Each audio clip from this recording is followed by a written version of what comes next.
Hello and welcome to episode 66 of the Crash and Ride podcast. I'm Patrick Ferguson. I'm your host. This week's guest is Hannah Aldridge, a singer-songwriter from Muscle Shoals, Alabama.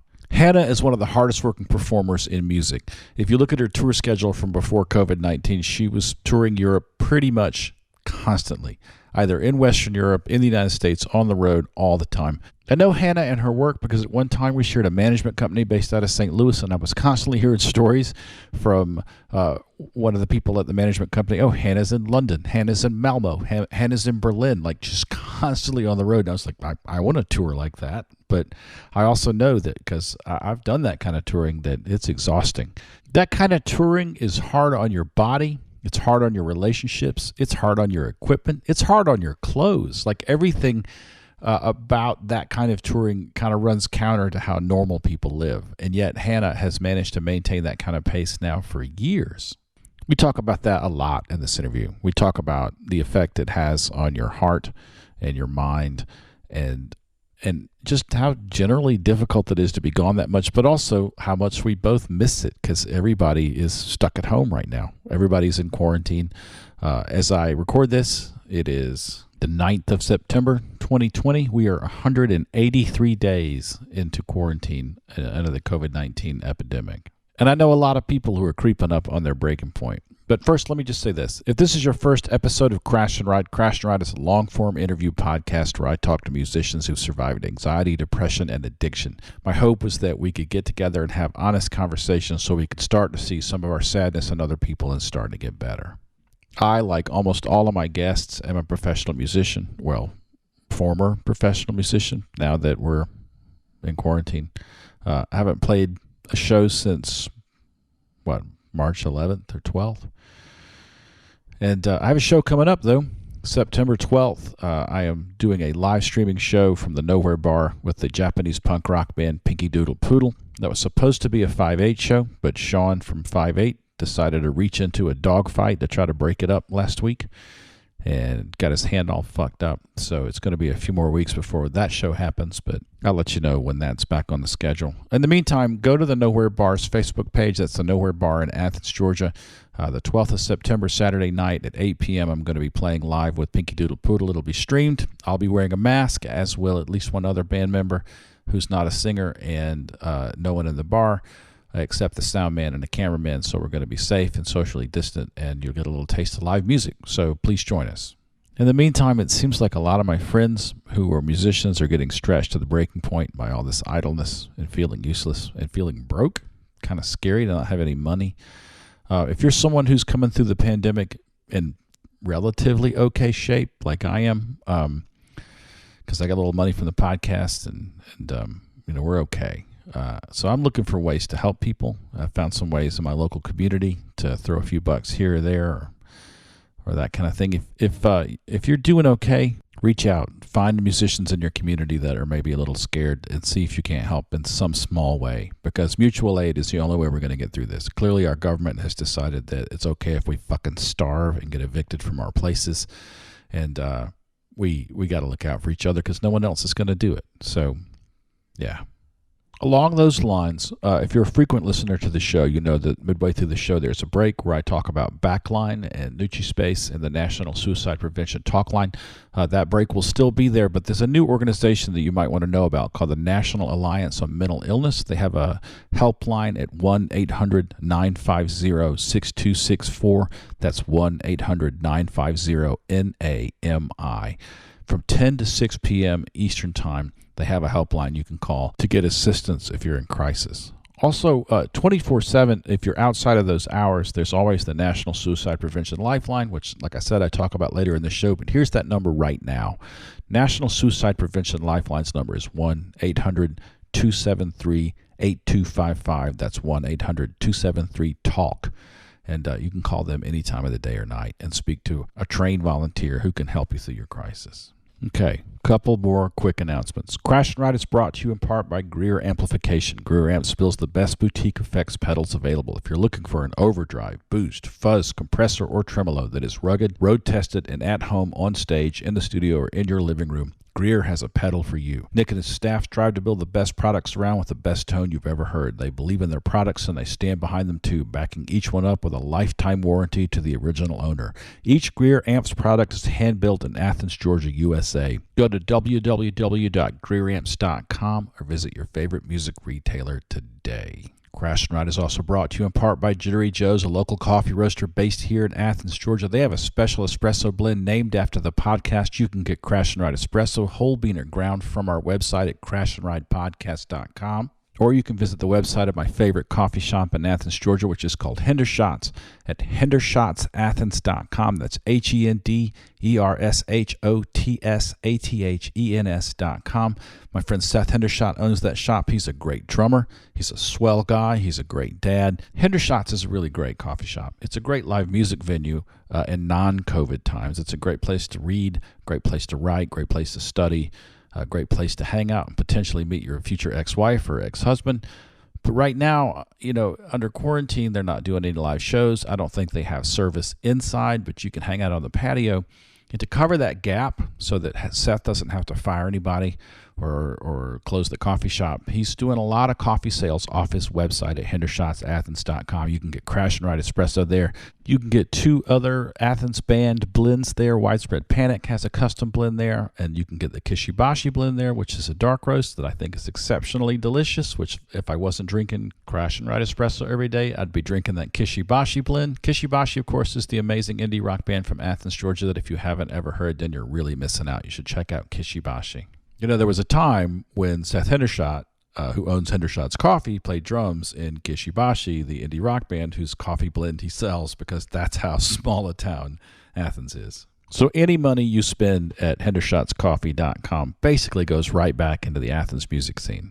No lie. Like, Seth supports his staff, who are all musicians and painters and writers and poets and just damn fine people, and I would hate to see a single one of them miss a rent payment or something. So hendershotzathens.com. As some of you have undoubtedly noticed, this episode is about 9 days late. Fortunately, the episode that I stopped on for a minute was the David Pajo interview, which I think is one of the best episodes of Crash and Ride ever. So I'm not sad about it. I had a couple of hard drives go down this week, in addition to some other fucking mayhem. And when I lost those hard drives, I lost all the original tracks for the interview you're going to hear today. But I had fortunately exported like an MP3 of the interview so that Hannah could hear it in advance, which I do for every guest. I let them preview their interview, because people tend to relax into these interviews and say things, and sometimes they get back to me and they go, hey, that thing I said about so-and-so, like, maybe take that out. I don't want to blow up anybody else's life. So Hannah had that MP3. In the meantime, I was scrambling around here trying to figure out why multiple hard drives failed within a 4-day period, and finally sorted all that out and recovered most of my data. And I've done a bunch of interviews these last couple of weeks. I talked to Brad Wood, Los Angeles producer who was originally from Chicago and produced Exile in Guyville, and then a whole string of amazing Chicago bands records. And I talked to Lily Hyatt, daughter of John Hyatt, but really a fantastic singer-songwriter in her own right. We had a great talk, and those should be out in the next couple of weeks. So look for those. All right, Hannah Aldridge. This is somebody I've wanted to talk to for a long time, because I knew that she was super driven, and I knew that she never rested, and I love her music, and I love her as a person, although we had never really had any kind of long interaction. But we got on the phone, I guess it's now been almost 2 weeks ago, and there's like an hour of this interview on the cutting room floor, because we just had such a nice time talking. We are both like road dog veterans who have toured heavily, and that's an experience that if you've been there, and I know a huge chunk of my listenership has been there, you can't explain it to anybody else, although we try our best to talk about it honestly in this interview in a way that people will understand. But it was really good talking to somebody who just understood it. And for a brief second, I kind of lost myself, and I wasn't stuck at home. I love my family, and I love being home, but once you've been this kind of touring musician, it never really fully leaves your heart to just be in a new city every morning and to see the world through the windows of a tour van is special, and I miss it. And when I was talking to Hannah for a minute, I was just kind of back in that headspace, and it was really nice. I think she's a gloriously talented musician and super cool, like just really fucking cool. And I really, really enjoyed talking to her.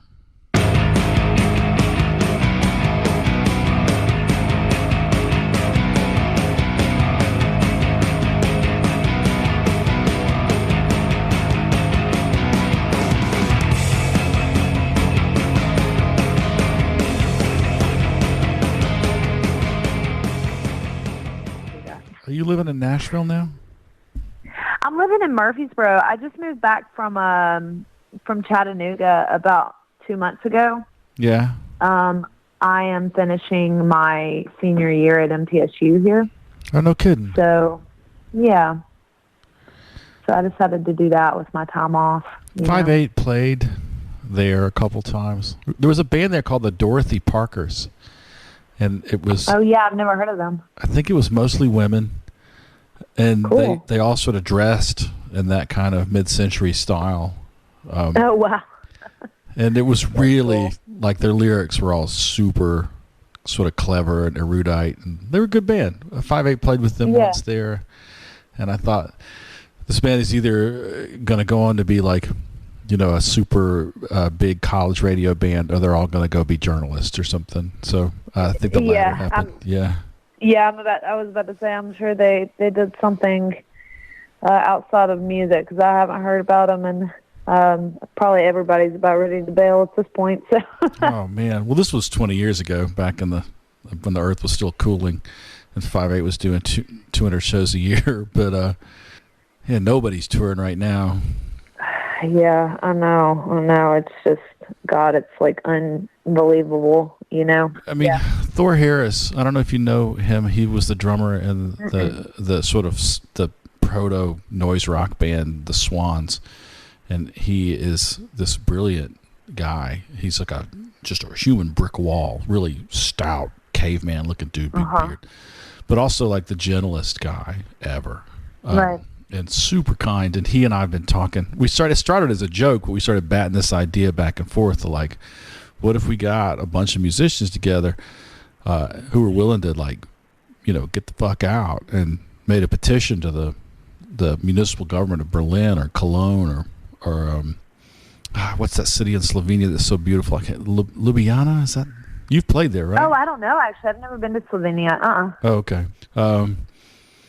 And be like, hey, we're going to take over a tower block somewhere, you know, an old high-rise full of apartments that's abandoned, and we're going to... Oh, well, they'd have it in Germany. They would definitely have that there. You know, there's a place in Denmark that is called Christianstad, I think, is the name of it. Yeah, the sort of the island, the little anarchist collective island. Yes. Yeah. Yes. Yeah, they've got a place there in Denmark that's like that, you know. Mm-hmm. Yeah, they've got a lot of them in Sweden, actually, but they're not like you're like traditional anarchists, like what you would think of, like sitting around and like just shooting up heroin or something, you know, in the slums. Like that's what a lot of people think of there in Europe when you say, like, I'm going to go start a commune and be an anarchist. Like a lot of people think that that's what you're talking about, but there's actually their version of that is really cool and beautiful. They, especially specifically in Sweden, I've played some of them. They're anarchists, I guess, but just more like they're almost living like the Amish live.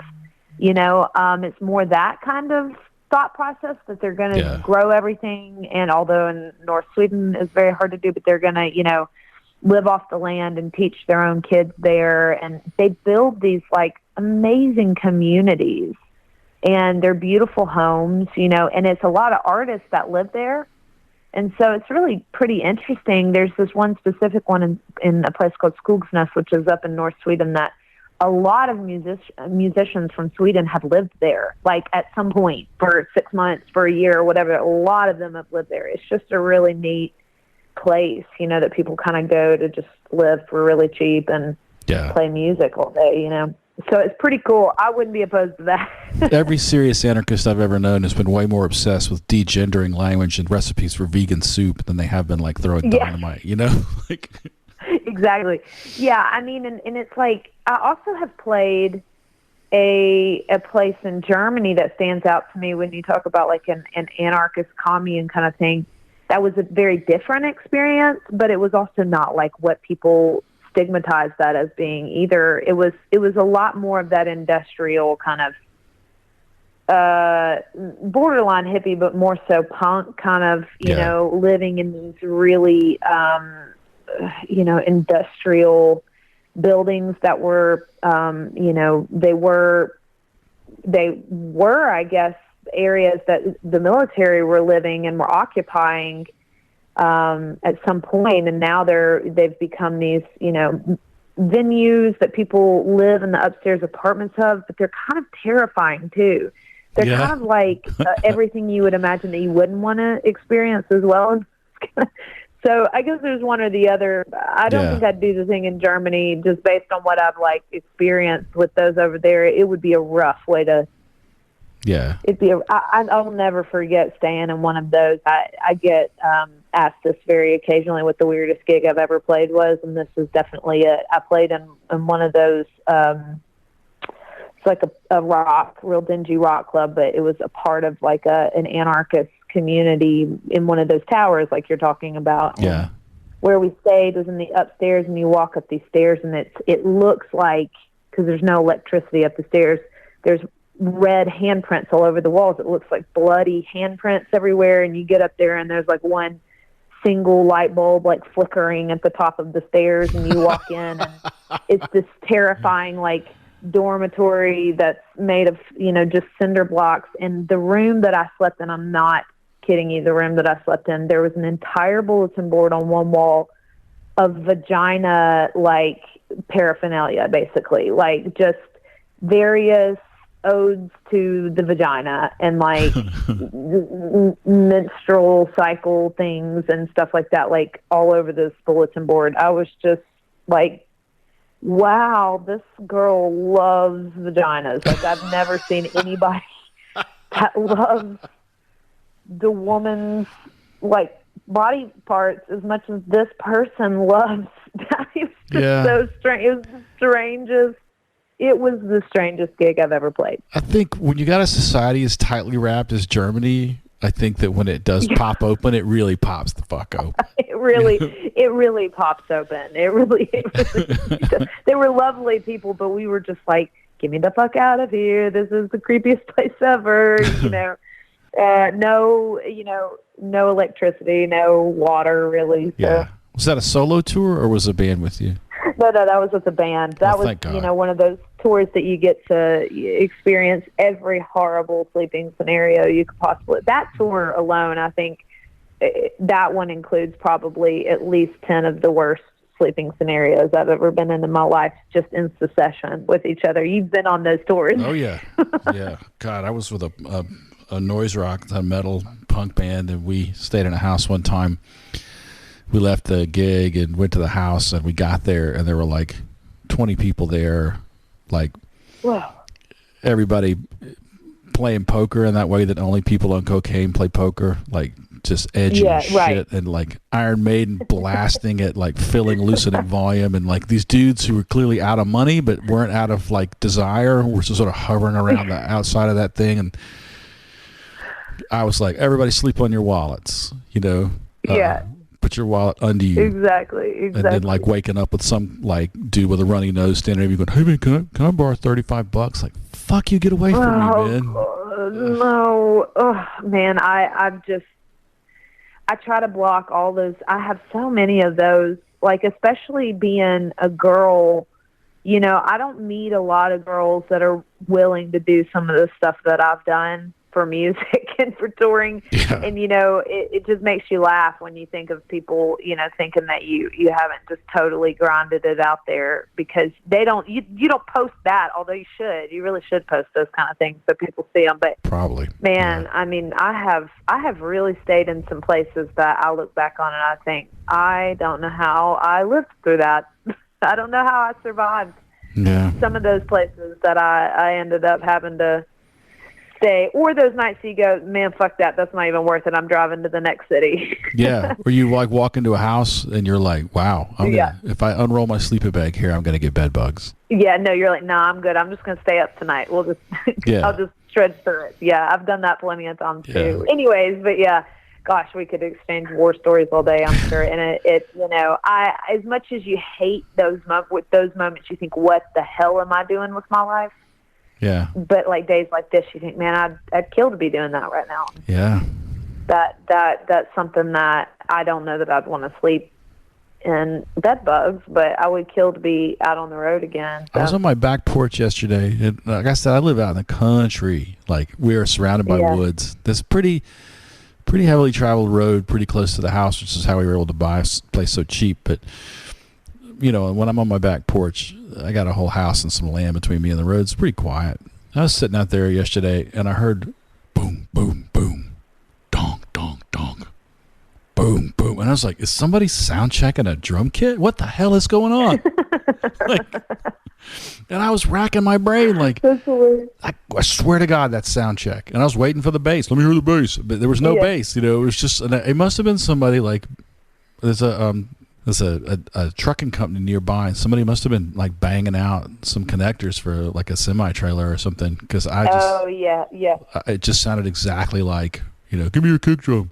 So I was having flashbacks out there, you know. Yeah, I know, man. It's weird to even think about. I wonder if I'll even remember my songs, you know. Oh, yeah. But, you know. Well, you're originally from Muscle Shoals, right? Yeah, I'm originally from Muscle Shoals. That's right. And your family was musical. Oh yeah, yeah. I mean, my dad is a songwriter and producer and session player. He's kind of done a little bit of everything, you know. He has been really lucky, you know. Kind of started in an era that doesn't exist anymore in music, and beyond really lucky, he works really hard and is talented, of course, but he just, you know, lived in a different age. He really, you know, is kind of a part of that era where you write a great song and it gets noticed. It goes on radio and you watch it climb the charts. Mm-hmm. So it was really interesting growing up like that, watching that unfold in real time, a totally different era of the music industry than what I currently exist in. Yeah. Also watching unfold in real time the invention of the internet and Napster and all of that, and watching how that drastically changed the music industry. And I think in a way it's been a positive thing for me to kind of see both sides of it. But my dad lived in a different era. Whereas I wouldn't know how to function in that era, I don't even know that, you know, that generation of people would know how to function very well in the digital era either, you know. I mean, the internet is full of the cri de coeurs of many 90s celebrities who are really freaked out that they don't have recurring revenue like they used to. Oh, yeah. Yeah, and that's where touring comes in, you know? Yeah. So. Well, I mean, yeah. Hopefully there'll be touring to go back to. There's so many independent venues that are folded up in this quarantine crisis. Gosh, I know. You know, I actually, I was having this conversation the other day with someone about the music industry, that being the age that I was when I watched all that unfold, I saw that happen and how it changed a musician that was functioning one way and the devastation that it caused, and then kind of it evolved into something else. And I feel like that is exactly what's happening right now. I feel like the music industry is evolving in a way that is really devastating at the moment, but I think something is going to change permanently. And I don't know whether that's going to be beneficial for me or for someone else, but eventually it will be a new way. You know, there will be something that comes out of this, whether it be that concerts function differently or that the pressure of selling X amount of tickets to sell out a venue or whatever it is that used to be troublesome that might be a little easier, or it could be that the way that we tour is a lot different. I have no idea what it'll really look like, but it could be that some things get better for us. Just, it's very difficult for us to see that at the moment, but I think it will change permanently. I don't know what that means yet. My friend Alex Maiolo, who used to work for the Future of Music Coalition, has a sort of stock answer when people say, do you think that the streaming revenue model is going to work? And he says, it has to. It has to. Like, there's no other, we're not going back to selling plastic discs with music on them. Like, that's never going to happen again, so I need to let that go.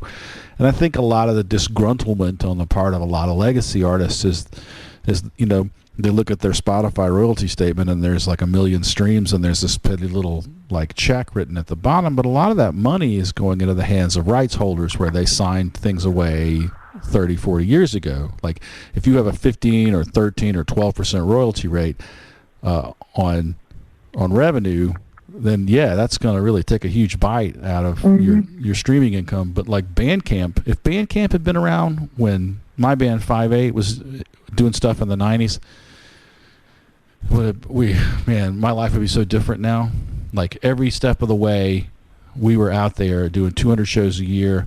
We sold like 10,000 of our self-released cassette, and then as soon as we signed our first deal, sales just ground to a halt because they couldn't get records into stores. They couldn't figure out how to promote things, couldn't figure out how to market us. Like, but if we had been able to say, hey, Charleston, South Carolina, hey, Sioux City, like, our record's on Bandcamp. You can go there tomorrow and download it for 99 cents a song, and then you put 85 cents in your pocket. Like, man, yeah, absolutely. It'd be a whole different world. It would, and I think that, of course, it there's positives to both sides of it. I mean, whereas there also used to be a time that I'm sure that you remember too, where to book a show, you have to send someone a hard copy press kit. Right. I mean, how the hell you can book a show like that? I mean, how do you book a tour? For me, my whole career is completely based off the fact that I dug in there and figured out how to work the music industry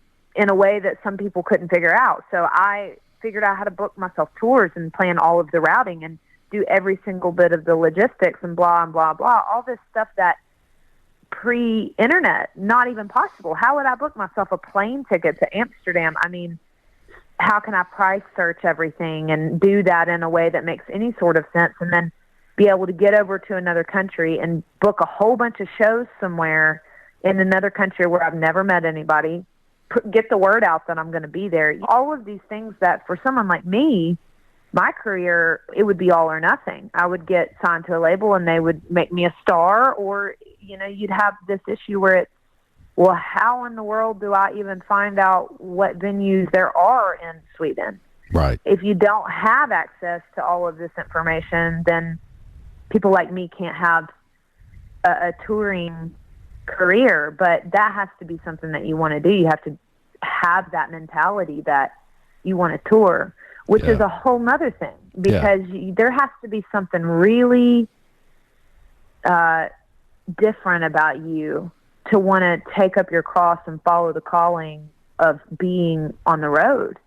I mean, that's not a thing that's for everyone. It's just not. It's just not. You can tell yourself it is, but as well as me, there's a lot of days out there on the road that you say, what the hell am I doing right now? And it has to be worth it to you. It has to be one of those things that you think, I can't live without this. Yeah. So, that for me wouldn't have even been a thing I would have had access to had I been trying to do what I'm doing right now 30 years ago. I've often said you should never marry anyone until you've been in a canoe with them. I'd say that's a pretty good way to look at it. I guess I often just say you should never marry anyone. So, but if you add the canoe, the canoe part to it, I mean that works. You learn a lot about someone when in a hailstorm, maybe. Yeah, when they're in the front of a canoe and you're in the back. You learn a lot about your coping mechanisms. But I feel like you learn a lot about a band that first 10-day trip. Oh, Jesus Christ. I mean, sometimes the first 10 minutes of that 10-day trip. Yeah. I mean, there have been tours that I've done with people that, within the first hour, I'm like, I got to stop for a gas bathroom, whatever, smoke break. I can't be in the car with this person any longer, you know? Yeah. And, I mean, it's the equivalent of people that you just barely know pulling up in a van and saying, get in, you know, we're going to go on a trip together and just hope it works out. And you do that on repeat, you know, you just, hey, you look like you'd be fun to travel with. Come get in the van, you know?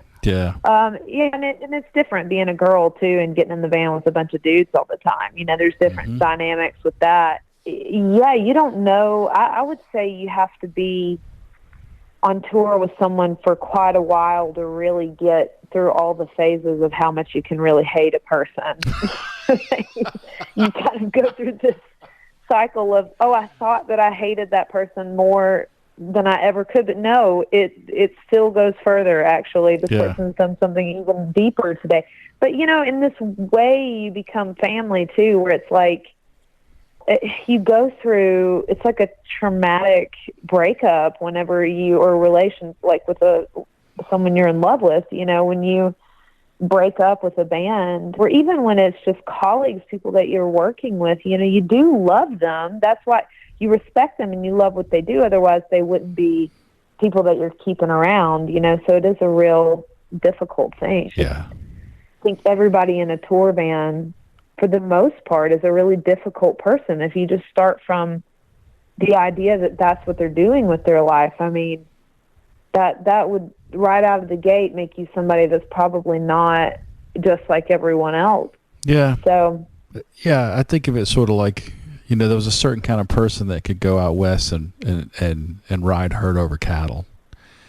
Got kind of rootless and somewhat low material expectations of life. There was a guy I was in a band with once who I've been friends with to this day, but the first night where we had to like split a hotel room 6 ways, he was like, well, I'm getting to bed. And I was like, really?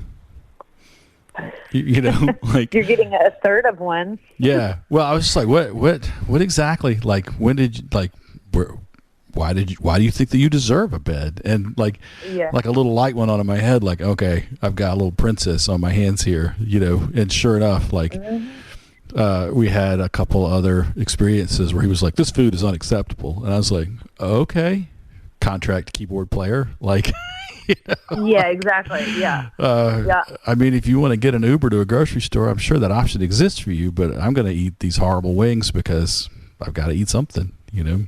Yeah. Yep.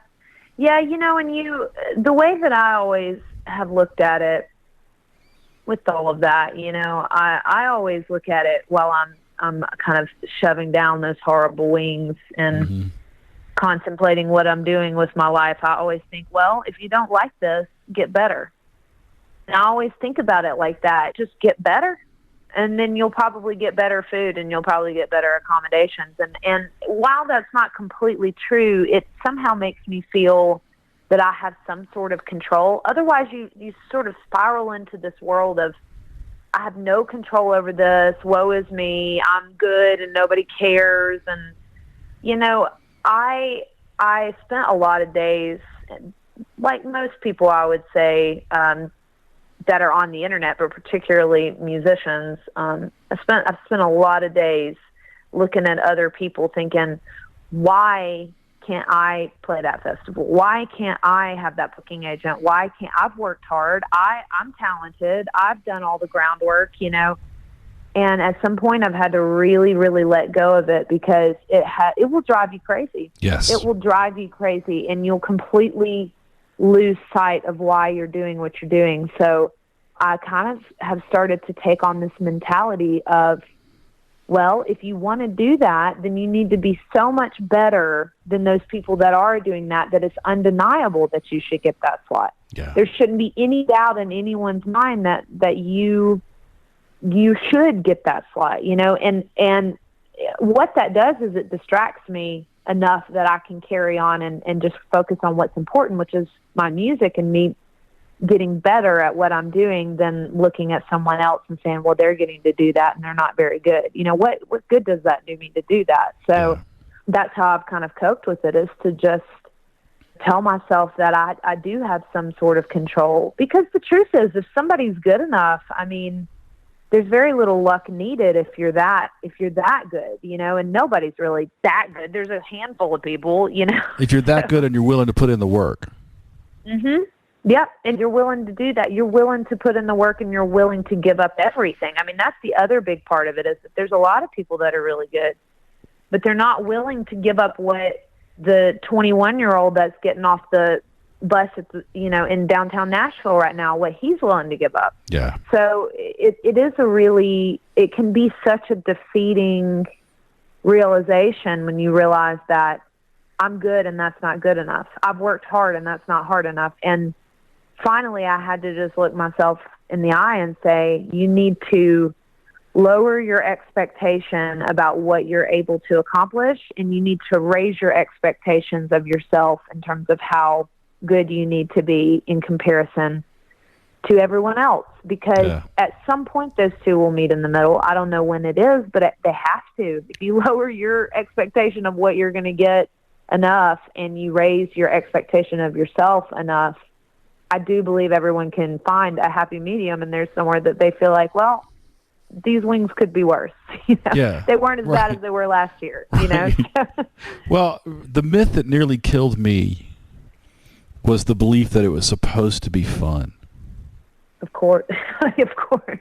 Because you go into it, like so many people who haven't done the kind of touring that you have done and that I have done think, man, it's got to be like being on vacation 24/7. And like being a rock star, being a touring musician is awesome. You get to travel and you get to eat out all the time and you get to meet people all the time. And the truth of the matter is like you're in this 4-way marriage or 5-way, depending on how big your band is, with people who, may have personality disorders, but probably do. There's and you're on call 20 hours a day to be present and to function, whether it's like playing your songs or whether it's reading the atlas or because people don't read atlases anymore, but I'm sort of thinking of my experience in the 90s or just like being the navigator or just not being an asshole. And it's exhausting. You're never home. Yeah. And you never have a time that nobody's talking to you, or, asking you a question. I'm like, I don't fucking know. Figure it out. Mm-hmm. Just figure it out. I just don't talk to me and it really becomes that thing. You're right. It's like you're on 24/7. And I found that, there's this place on the road that you get to where you learn yourself, or if you don't learn yourself well enough to know this stuff, you're going to really suffer, but you learn your own needs out on the road well enough to be able to survive it, because it's not always fun. In fact, it's fun maybe one day out of every week. The rest of the days are just okay, or they suck like real bad. So there's one day that you can remember that you think, that was really cool. I got to do that. That did feel like a vacation. Most of the time on your days off, you are sleeping or just trying to be away from everyone, but there's something that I really realized about myself being out on the road, that it became very exhausting for me, the whole thing of, very often times people forget it's kind of like you're at your own wedding reception every night, and you get to go to the next city every night and do that over and over again. And they forget that you just did that for the past 3 weeks. Yeah. And that when you get there, that's not the first night that you're, greeting a whole group of people, and the promoters are always so excited, and I'm excited too, but at some point you're like, man, I don't want to eat dinner with you and your family and your kids, and I just did that last night. I don't want to do that tonight. I want to not be spoken to until I have to play my show, and then afterwards I want people to be respectful and not ask me every single show where my kid is when I tour and things like that. You're just like, people kind of forget that you get asked the same questions every night. You get kind of people really want to have this personal friendship with you in a way that didn't exist 30 years ago too. And I think in terms of personality disorders, I mean, I really struggle with that. I think a lot of people struggle with that portion of it, of having to be on all the time. I mean, that's really hard for me to do, because in the reality of the world that I live in, I am totally relishing this whole staying at home by myself and not having to talk to anybody for a really long time thing. Yeah. So I could do that every day. That's an additional emotional weight that you carry as a performer, because you have a son, and my understanding is that you're a single mom. Yep.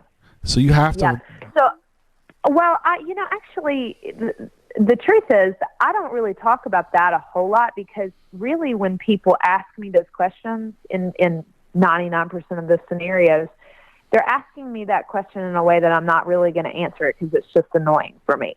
Yeah. But truth be told, the reality of the situation is not something that, like, in an interview that I'm going to just divulge, all of these details, or just to a random person that comes up to me and is inquiring about where my son is. Are you asking me that because you don't want to insult me by saying, I just think it's crazy that you're a woman and you're away from your kid? Because that's really how it starts to feel when you get asked that every single show. And I've had people say really, really rude stuff to me about it, And I've kind of gotten to the point where I say to people, if I were a guy, would you ask me that question? I'm not saying that to you. I'm saying that in general. Have you asked any of these other guys in my band where their kids are when they tour, or if they have them? Right. And I do open myself up to that to some degree, because I talk very lightly about him on stage. I say I have a son, but it really is like a point that people cannot get their head around, the fact that I tour and I have a child, especially when he was really little. And the reality of the situation is his dad has always had him when I'm out on tour. And that is almost as offensive to me, that people would not at all imagine that his dad has him. Like, a dad is incapable of keeping their kid or something? Like, why? I mean, because it's just assumed that if a guy is out on tour, oh, well, the mom has the kid. Right. But I always get asked, do your parents keep them when you're gone? And I'm like, no, his father does. Imagine that. Like, his dad keeps them. Yeah. But, at the end of the day, I have a really unique scenario. I got pregnant with Jackson when I was a freshman in college. Mm-hmm. And I ended up having him when I was 19 years old.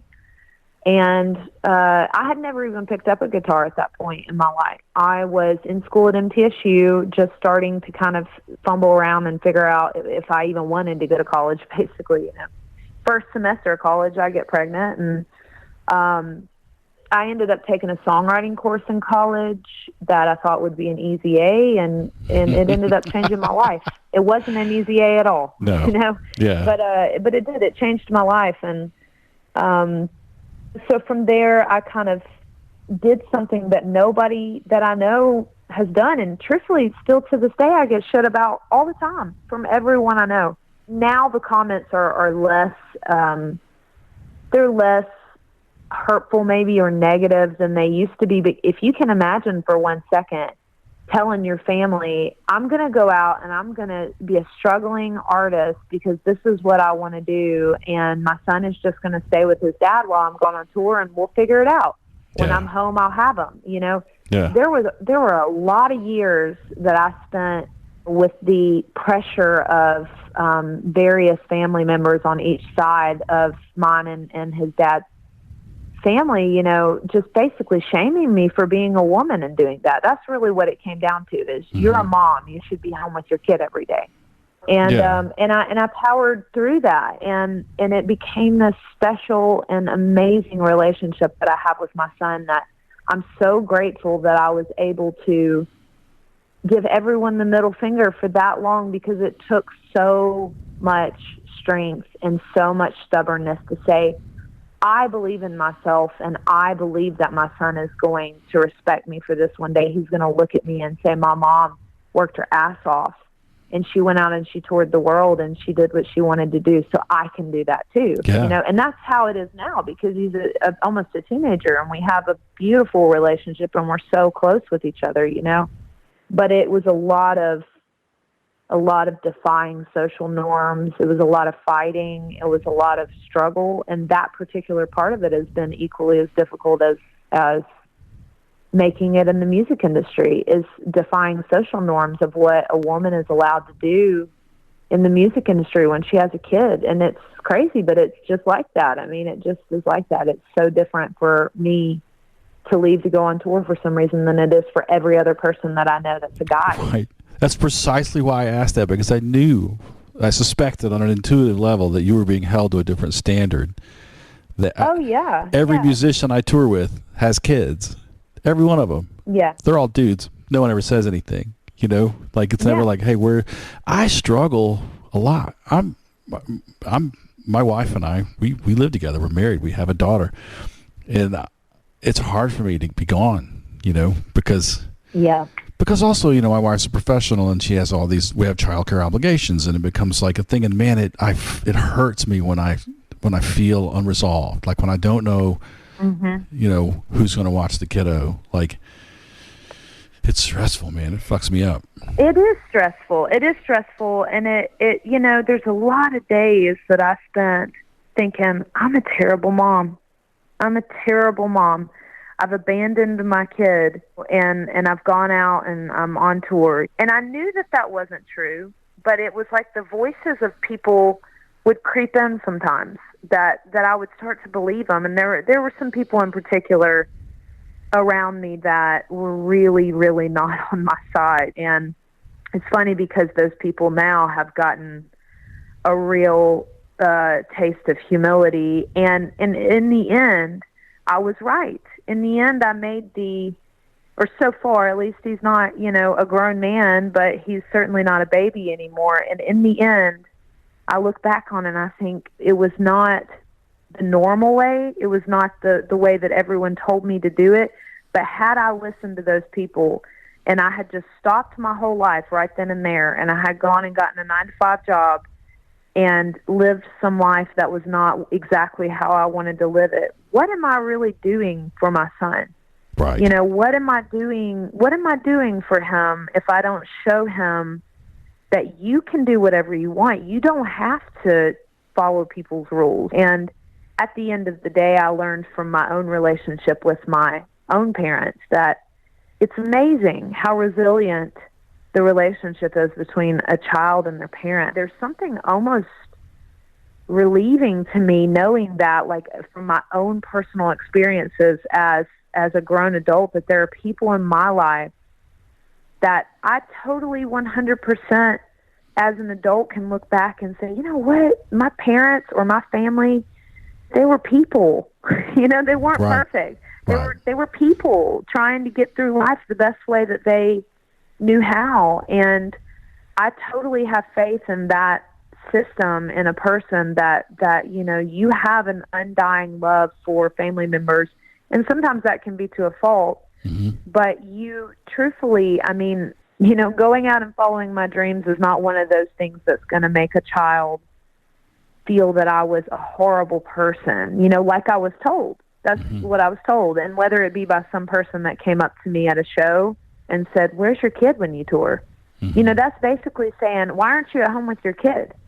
I'll never forget it. I was in England one time, and this older woman came up to me and just laid into me, lectured me about, you need to go home and be with your kid. And I just thought, who the fuck do you think you are? You know nothing about me. But then I had to step back and realize that, these people that are asking these questions, they're not meaning to hurt me. That lady was really harsh, but those people are not meaning to hurt me in general. They genuinely want to know where my son is whenever I tour, because it's weird. That's a weird thing to imagine finding a babysitter, quote unquote, for a month at a time. But that's a weird thing. But I'm not obligated to anyone to answer that question. What really matters is, what is my relationship with my child? And the truth is, that can be a really terrible one if I'm home every single day. Right. So it doesn't define great parenting just because you're home or not home every day. So, it is a really strange thing. It really, really is. And it's been a strange way to experience parenthood, that's for sure, and single parenthood. Yeah. It really has. Yeah. Tell me a little bit more about, you sort of alluded to it a minute ago, about some of the things that were maybe traumatic when you were growing up? Because well, let me interject just briefly that the first time I saw you play 5/8 and you played a solo show with us in St. Louis once, God, a million years ago. And I was like, wow, man, she's so gifted. And so I got home and, I was like poking around the internet and I found video on YouTube of you from like, I think right after that songwriting class you were talking about. And it was a very different young woman in those videos. And like, oh yeah. If I may make this observation, it seemed like you were almost afraid of your own voice at that point. You were playing guitar and singing and you had connected to some, like the thing that now propels you, like this deeper inspiration. But like it was so early and I could sort of see there was someone who maybe felt like she didn't have the right to raise her voice at that point. Yeah, it's interesting. I'm sure you've talked to some other people, whether it be on this, format or just in general, but it's a really unique experience when you grow up with a parent that is really successful at what you dream of doing. That's a unique experience in and of itself. And depending on how that parent handles that, it can become, have a life of its own. If they are that person that is really successful and they've got a child that wants to do what they're doing, how the parent handles that situation is really important, because you can say, on one hand, you can say to them, well, I'm the expert and I know all about it. Don't even try.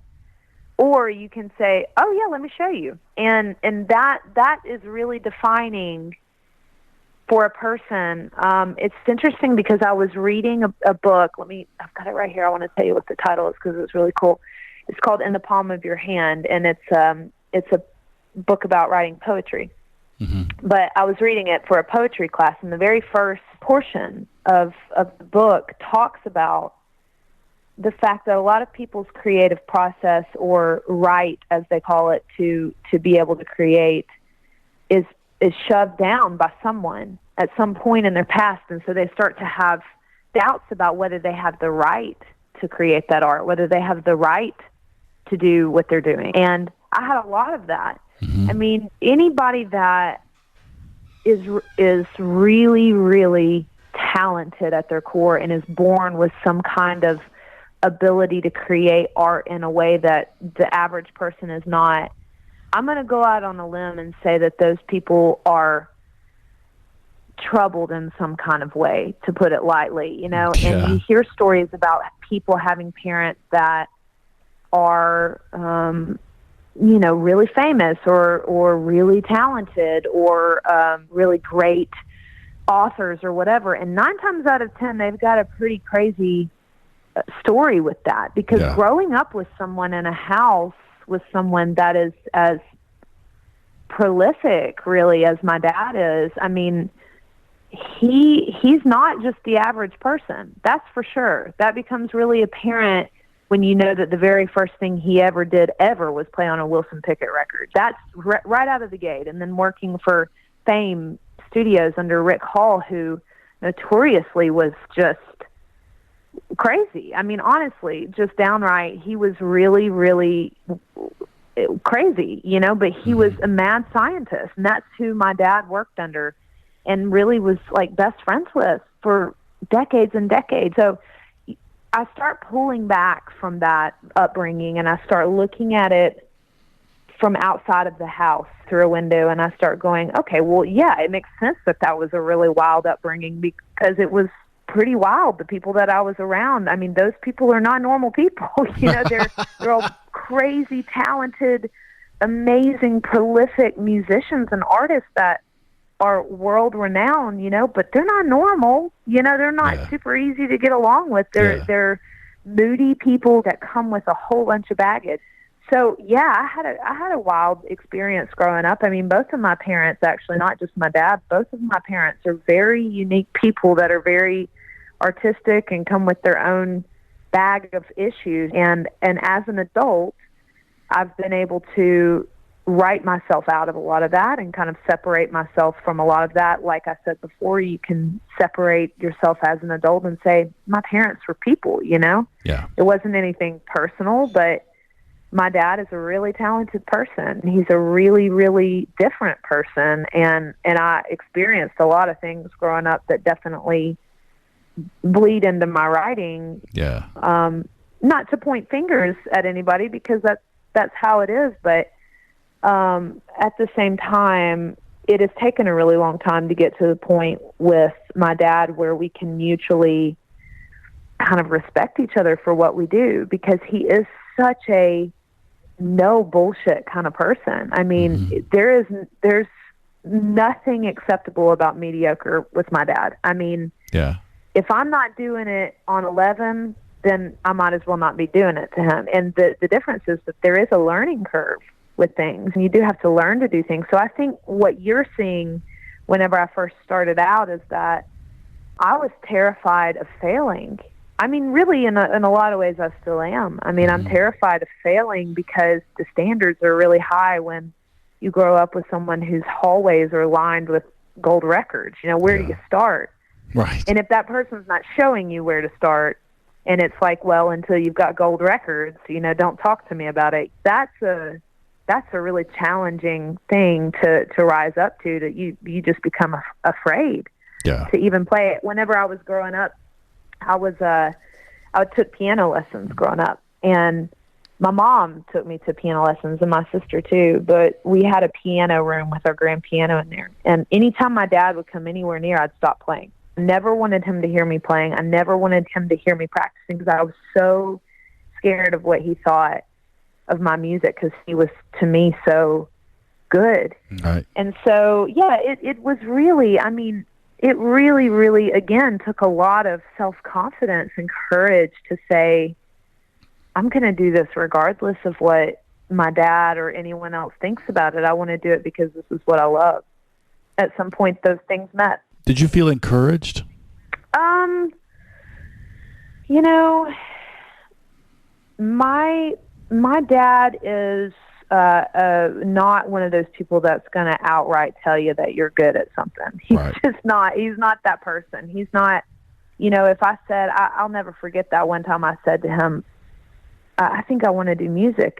And he said to me, probably very similar to what Rick Hall said to him, he repeated to me and said, well, why do you want to do music? And I said, I don't know. I mean, I enjoy it. I like doing it. He said, well, what do you have that everyone else doesn't have? I don't know. I think I have a pretty good voice. He's like, everybody has a good voice. What else do you have? I know now what he was trying to do, but I don't think he realized that when you say that to your kid, it's different than Rick Hall saying it to you, you know? But it pushed me. It's not exactly filling your sails with wind, you know? No, it's not. It's not. But for me, it pushed me. Yeah. You know, now my son, if I said that to him, he would be so defeated he would never, ever even try. Right. But I was one of those people that I said, I'll show you. I'll be better. I'm going to go practice. Next time you hear me play, I'm going to be 30 times better, you know? And it worked for me, but it made me really unsure of myself, and I didn't know where to start. So it was definitely difficult. Yeah. My mom was an opera singer, and a really good one, and actively discouraged me from pursuing music. And then was like, I remember the conversation where she turned to me and she said, "You're not a musician. Drums aren't a musical instrument." Yep. That's about, you know, it's interesting because I think if Jackson was doing music, I can't imagine acting that way about it. But at some point, I guess maybe I could see that if someone is such a, excellent musician and really good at something, that you could also flip that story and say, well, if my kid's going to do it, they better be really good at it. You know, I don't know. I'm not really sure what the thought process is behind a parent feeling that way. Maybe in some sort of way it feels like competition, or it feels like an embarrassment to them if you're not totally perfect, straight out of the gate. Your kid's not 10 times better than the other person's kid. I don't really know. Oh, you're definitely chipping around the edges of it there. I think you're onto something. Yeah. I just, at the end of the day, there's a lot of baggage that you can carry around from anything that happens to you in your childhood. Mm-hmm. There's so many things that, pretty much everybody really, I guess, if you really get down to the core of it, a lot of us have trauma from a variety. For me, it's from a variety of things, Yeah. But at the end of the day, you can't wallow in that. You can't. You have to get through that. You have to figure out a way to take that and forgive and learn and move forward and make yourself a better adult and make yourself a better parent. And also channeling those things into art for people that are artists. If those things had not happened to me, and if I had not had to fight and work for approval in so many different ways in my life, I don't think I would have fought and worked.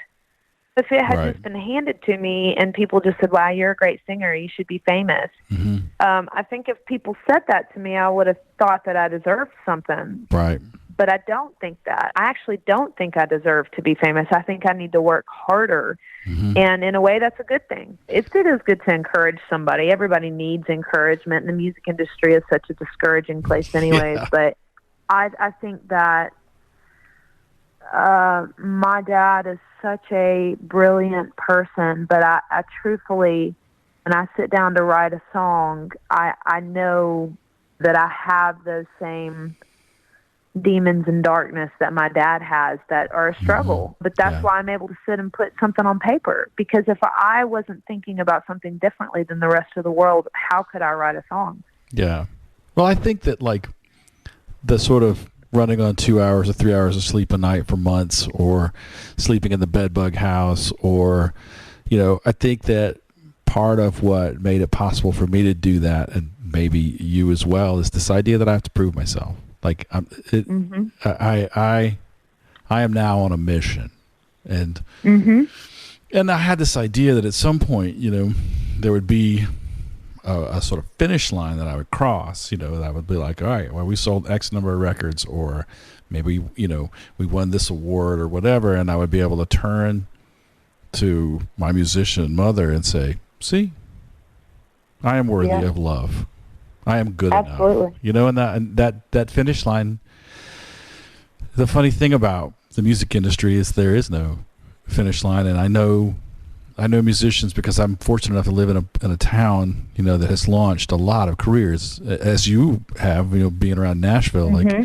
Absolutely. And I've known people who played on Bob Dylan records, and I've known people who have platinum records, and they also still feel that the hellhound is still behind them of needing to prove themselves. And absolutely, I worry sometimes that I'll just never get any peace from it. No, I don't think that you will. That's the thing, is that, and I know that just sounds outright depressing, but I know that I'm never going to get any peace from that. And it's interesting because this whole experience of this pandemic has been life-changing for everyone, I guess, but it's really interesting, particularly as a musician, because you're out on the road and you're grinding it out, and there's someone, if not 10 people, for me, I've got 10 people surrounding me on every side telling me, you're not good enough. You need to be home with your kid. You need to do this. You need to finish your education. What are you going to do when music fails? You've got this whole crew of people that are just, even though they may not mean that in a negative way, they don't realize that there's this person over here to the left saying this and this one to the right saying that. And at the end of the day, you're going just fighting and fighting to be out on the road. And then all of a sudden it stops. Mm-hmm. And it becomes dead silent. And you've been out on the road, and you've thought to yourself, every day that you're out on the road, you fantasize about what would it be like if I stopped what I was doing right now and I just had a 9 to 5 and I didn't have to go to the next city and do this next thing. And you have those thoughts in your mind, and then all of a sudden it comes true. Mm-hmm. And you never think it's going to come true, and it comes true, and you go, oh shit, this is not what I wanted. Then now I know exactly that fantasy for one moment in time. I know what it's like if I stop doing music. And it's funny because those voices that stood in all those corners, being jealous or being negative or wagging their finger or whatever it is, you're not good enough, you're not doing it right, you need to do more, you need to do it better. All of a sudden, I don't know if you've experienced this, but I have, those people all of a sudden are really sympathetic and like, oh my God, your career? Like, what are you going to do? What are you going to do without music? And like starting to really realize as well for themselves what my life would be like if I followed their advice. Right. And I think they've come to a realization as well that like, this is really important to her. Yes. You know, and I've been sitting and pushing her head underwater thinking she was invincible, and actually she's not. She's not invincible, and now I need to actually try to encourage her. Yeah. And it's been a really interesting experience because I think I can speak for all of us when I say this has been a roller coaster the last 4 or 5 months. I just swirl in and out of, oh, cool, I'm going to conquer the world. No, I'm going to sit in a corner and weep for the next 3 hours. You know, it's so hard. It is the hardest thing, and it feels like just a continuation of more hard stuff sometimes. You know, you're just like it never gets easy. I'm never going to find peace. This is never going to be over. I'm never going to get to a point where I think, okay, now, and I can tell you, man, that doesn't happen. I mean, I look at my dad and he has every single thing that a musician could ever, every award you could imagine having, every accomplishment, every musician you can imagine. He's like, oh yeah, I've worked with that person, or yeah, I know them, or blah, or blah, you know, he has the respect, he has everything, and he still is doing the same thing. He's still chasing that carrot of, but I need to stay on that rat wheel, you know, and I think that's just a part of what we're doing. For some reason, it's never going to be enough, you know, and I think the moment it is, you'll get off the wheel. I think when it's enough, you don't have to do it anymore, you know, then it becomes less exciting, I guess. I joked about how quarantine felt like some evil wizard had heard my wish of, you know, I wish I had more time at home. I wish I had more time with my family. I wish I could go work in the garden. I wish I could make my own coffee every day. I'm like, as you wish. Yeah. And now I'm like, oh God. Be careful. I mean, be careful. Understand that I'm super stoked to see my kiddo every day. I wish I was a better math teacher because I'm torturing her by being terrible at it. Like I saw this thing the other day where this like, you know, this like a grown-up duck and a little kid duck, and the grown-up duck is looking at a piece of paper and the kid is saying, I don't get it. And dad's saying, yeah, I don't get it either. You just go to a shitty school now. Sorry, kid. Yeah, and I mean, that's the thing is you're like, you want to spend more time with your kids, but holy shit, like really do I need like 24/7 like this? You know, I actually, I from the beginning I thought, well, actually, you know, when I think about this, I mean, when quarantine started, okay, I was in this position basically. I had just signed a record deal, and I had just kind of gotten a lot of projects going that I was excited about, but I had really, really terrible vocal nodes that I had been struggling with for about 2 years, honestly, and I knew I'd been talking about for probably a year that I need to take about 3 or 4 months off, at least, if not 6. And I don't know how I'll ever do that. I need to, or I don't know how I'm going to tour behind any record. I have no voice. Like it was gone. I could barely even speak. And I was to the point where I thought I was going to need surgery. And then some things happened with Jackson's dad and his whole situation, and the whole picture of like me needing to be there 24/7 started happening and unfolding right about that time. And my sister got pregnant, and like all of these things unfolded where she got pregnant, and I enrolled at NTSU here in Murfreesboro to finish my senior year, and she had an apartment here in Murfreesboro, and I was able to take it over. And it was like a domino effect where I thought, gosh, the whole world must have just catered to me, you know? I mean, this has to be all for me, right? You know, and I thought, I guess I'm just trying to find the positive in all of this, but is this some sort of thing that's unfolding for specific people, that it's going to work out better for us, and some people it's not. I go through phases where I think my whole life is destroyed, and I've just talked myself into believing that this is what is good for me or whatever. And I have several people around me that also tell me that we're all going to die all the time, so maybe that's going to happen. I don't know. Yeah. You know, it's this roller coaster of emotion, but I've somehow talked myself into believing that this is God's will or like fate or something. That's just, all of this pandemic is for Hannah. You know, this is all about me because I had vocal nodes, and this is better for Jackson. It's so funny because I just stood back from that about a week ago. I just stepped back and just looked at it, and I thought, everybody is so damn selfish right now. Like, we all just are thinking this is all about us. Like, we want our kid to go to school, so everybody should go back to school. Or we don't want our kid to go to school, so nobody should go back to school. And, you know, I want to do this, and I am high risk, so everyone should stay home. Well, I have a job, and I want to tour, so everyone should go out, you know. And it's everyone has become so self-absorbed and selfish in their own story and their own personal life. And I kind of had been laughing about that, and then realized, oh shit, so have I. Like, I think this whole thing is about me or something, you know? Like, this is all unfolded so Hannah's vocal nodes can go away, you know? And I think we just are telling ourselves something that will help us get through this, because truthfully, it's just crazy. I mean, it's just hard to imagine. And I, from the beginning, have felt like it's a slippery slope for musicians to have everything taken away from them. Because from day one, I felt paralyzed by the grief of it. I had to start grief counseling about a month into it because I was so devastated, and I didn't know that that's what I was dealing with. I didn't know that it was grief. I couldn't put a word on it, but I was just paralyzed in a way I had never experienced before. It felt like the death of my entire life. Yeah.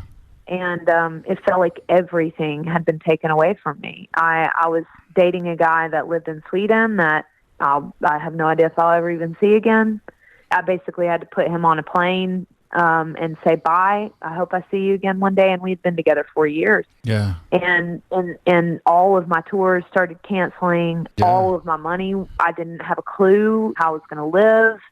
Just one thing after another. It was so devastating that I didn't know how I would survive it. And I sat for weeks in my dark apartment and just stared and just thought, this can't be happening. This cannot be happening. Yeah, you put a live record at the beginning of 2020. I did, and that had actually been recorded quite a bit before any of this. And again, mm-hmm. that's another thing, that the whole world just unfolded for Hannah because mm-hmm. it worked out perfectly. I put out a live record when there was a pandemic going on. It did work out well. When the pandemic started, I was in California recording something I was really excited about. And that live record I had planned to release. And then, pretty quickly after, I was going to release this new 7-inch that I was working on. Mm-hmm. And never did I imagine that I'd be releasing this live record and it'd be like, you know, this is the last live show that anybody's going to hear from me in the next however long. Yeah, yeah. And I spent a lot of time listening to that record and just thinking, man, if I had known then what I know now. I just had no idea that when I was recording this record, what the state of the world would be when I put it out. Yeah. But yeah, it's been the worst. It's been the worst 4 or 5 months of my life. It really has. It's been, you know, in a lot of ways I try to find a positive in it, but if we're just honest, mm-hmm. I think everybody can be really honest and say this is just like the worst case scenario. Yeah. It's really tough. Without exaggerating. Yeah, I just know so many musicians who are like, you know, they're like the newest person at the mm-hmm. day job that they have, and so they're going to be the first cut if we have to go back to phase 1 of the quarantine.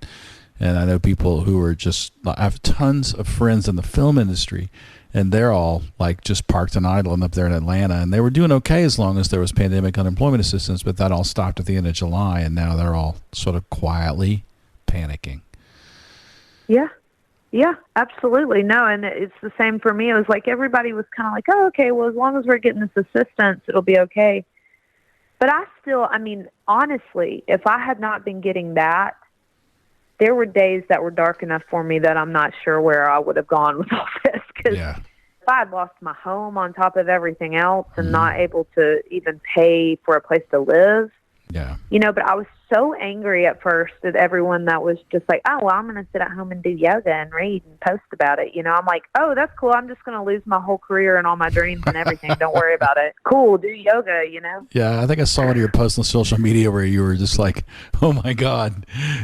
But I also, I understood where you were coming from. Yeah. It just is, it was, initially I thought, oh, this will be over by summer, so keep cool, everybody. Let's try to be rational about this, because I guess I felt like if this got to the place where it has gotten to, that it would be as horrible as it is. I just felt like I knew that the music industry and a lot of industries and a lot of lives are not going to bounce back from this. And it's terrifying because it's a blow that is so hard to explain to someone who's not a musician. Staying at home and putting the music industry or the entertainment industry on hold for years. I mean, it's hard to explain to someone. It's not just canceling a little tour. I mean, these are your dreams. This is your whole world. This is your whole life, that's just gone. Just sorry. Yeah. Sacrifice it, deal with it. And I had to do a whole lot of thinking about that, of like, I wasn't asked to do that. I was told. Musicians were told, you will give up your whole life because this is what you're being told to do. And there was very little sympathy. Just like, shut up and quit whining. Cancel your tours. How dare you go out and play? And you're like, okay, I'll cancel my tours, but it's not an easy thing to do. It's not just, I just go cancel a little tour. It doesn't work like that. All these people that put out records during this time, I want to talk to you a little bit about that feeling, because this may have happened to you. It certainly happened to me. But everyone talks about how, cancel your tour. We're in quarantine. No shows. I have been getting people asking me to book shows this whole fucking time. Have you? Mm-hmm. Yeah, they're like, oh, we're gonna do a socially distanced show at the bar, and like, but I'm like, look, I need the money. Would love to play, but if I come home and give my daughter coronavirus because there was some dude who was spray talking at me after the show who had, then like I can't live with that. And so I have this terrible guilt. Like my whole life, when someone has said, do you want to play? The answer has always been yes. Yeah, exactly. And for me to say no now just feels horrible. Yeah. It does feel horrible, but it's interesting because depending on the weight of your decision, let's say, for example, you personally or someone in your household is very high risk, okay? So for those people, straight out of the gate, it was, we have to lock down, we have to do this, there's no question, this is how it has to be, and there's a lot of people I know that it just were sure from the beginning, this is how it has to be, this is what we have to do. I tend to believe that some of those people probably weren't losing quite as much as some other people. Maybe it was a lot easier. They could just stay and work from home, or they were fine with not going to work because they just had a job that they don't really enjoy doing anyways. There's a lot of my friends that were like that were like, cool, I don't have to go to work. That's fine. Let's stay home. Right. But then there was, a group of people that were way on the other side that, no, we don't need to stay home. No, everything's fine. It's just like the flu. And then somewhere in the middle, I would say a lot of us were, and that was me, is that, look, I'm willing to cancel some of my tours, and it's heartbreaking and it's devastating. But there's a point in time where there's no turning back. And I think initially I thought, okay, I'm going to cancel my tours up until July. So I had some shows that were still in July up in the north, and I stayed in contact with those people all the way through the summer. I thought maybe we can still do them because they're outdoors, and one of them's like a house show, and we could socially distant. And this was before we got kind of a second wave of people getting sick. And I thought maybe we can do it in a way that'll be safe. I still really believed that this was possibly just going to go away, or like maybe phase out in the summer and come back, and that there would be a window of time. Yeah. And I realized at some point, like, I have to pull these shows, and it felt awful because I never cancel shows, but I just had to think about the fact that not only if I got sick or if I got my son sick, but how bad the press and ramifications were for some of the people that were playing shows. I mean, it's not even worth it. There's no part of it. There's not an amount of money that's worth people being angry at you, because that's not the point of playing a show. Right. So I just said, you know what, Hannah, you got to sit your ass at home until things completely open up, because it's all or nothing. Right. You know, you have to either play a show that people are going to be really happy that you're playing and you feel safe and you don't feel guilty about. You don't feel like I would just be devastated if something happened and I got someone sick. At that moment, in time, when I had to cancel those shows in July, I started just contacting everybody all the way through 2021 and saying, it's canceled. I'm not even going to try to do any of this because I can't handle the heartbreak of more tours getting canceled, you know, and rescheduling and canceling and rescheduling and canceling. It's devastating to me every time. So I decided at that moment, for me personally, that it was easier for me to just let go and just say, I have no control over this. It's already gone past that point that I referred to of once it gets past a certain point, there's no turning back, and it's past that point. So I just got to ride with it. I got to just say, I'm going to stay home and do my part and hope that everyone does that too, because otherwise we're never going to get to play again. And that's kind of where I'm at this point, because there was a moment that there could have been a tilting point, but it didn't go that way, you know? Yeah. So, I mean, just a few hours ago, the announcement came out that they're contact tracing at least 100 cases of COVID-19 back to the Smash Mouth show at the Sturgis rally. So, well, and you know that the thing about that is, like, do I want to be that band that they're talking about? Right. They're contact tracing. You know, what does that do for me? That doesn't do anything for me other than make me look like an asshole. You know, so I don't need bad press right now on top of everything else. But beyond that, I don't want anyone to get sick. And I think I have had to just honestly, like, raise my hands about the whole thing and say, I'm not a scientist. I'm not God. I'm not knowledgeable about pandemics or how they should be handled. All I know is that my life for right now is really, really destroyed, and I have to focus on how to make it a little bit better and make it tolerable for me to kind of handle getting through all this. And that has been a journey. It really has been a journey, and it feels awful canceling shows. It almost to me felt like at some point I had to just give up the ghost of things coming back to me. It's like it felt a little bit like if someone had died, you know, like I had to just stop thinking that it was going to just come back. Some part of that has helped me heal a little bit and move forward, because I kept believing for a while that maybe it would go away and maybe it was going to be over, or it would be over faster than I think. And now I've just started to help myself realize that this could go on for a really long time, and you're going to have to accept that reality. And I've had to do that, which is hard. Yeah, every time I say no to someone asking me to play a show, it feels like a tiny broken promise, and that's what's hard for me. Yeah.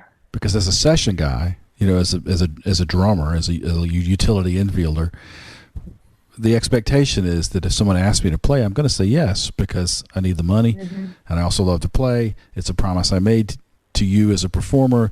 Hey, I need you to come play drums for me. I would always say yes. And, like, you know, one of the bands I play with is on a limited visa. They're from Tokyo, and they're here for a very short time, and they're spending their whole visa sitting at home. You know, and they've had a couple of show offers, and they've gone and played shows, and I've been like, look, I would love to come play with you. I love your band. I love being your drummer, but I can't do it. I'm not going to put my family in danger. So No, and it's not. Again, I think it for everyone it's a little different mentally.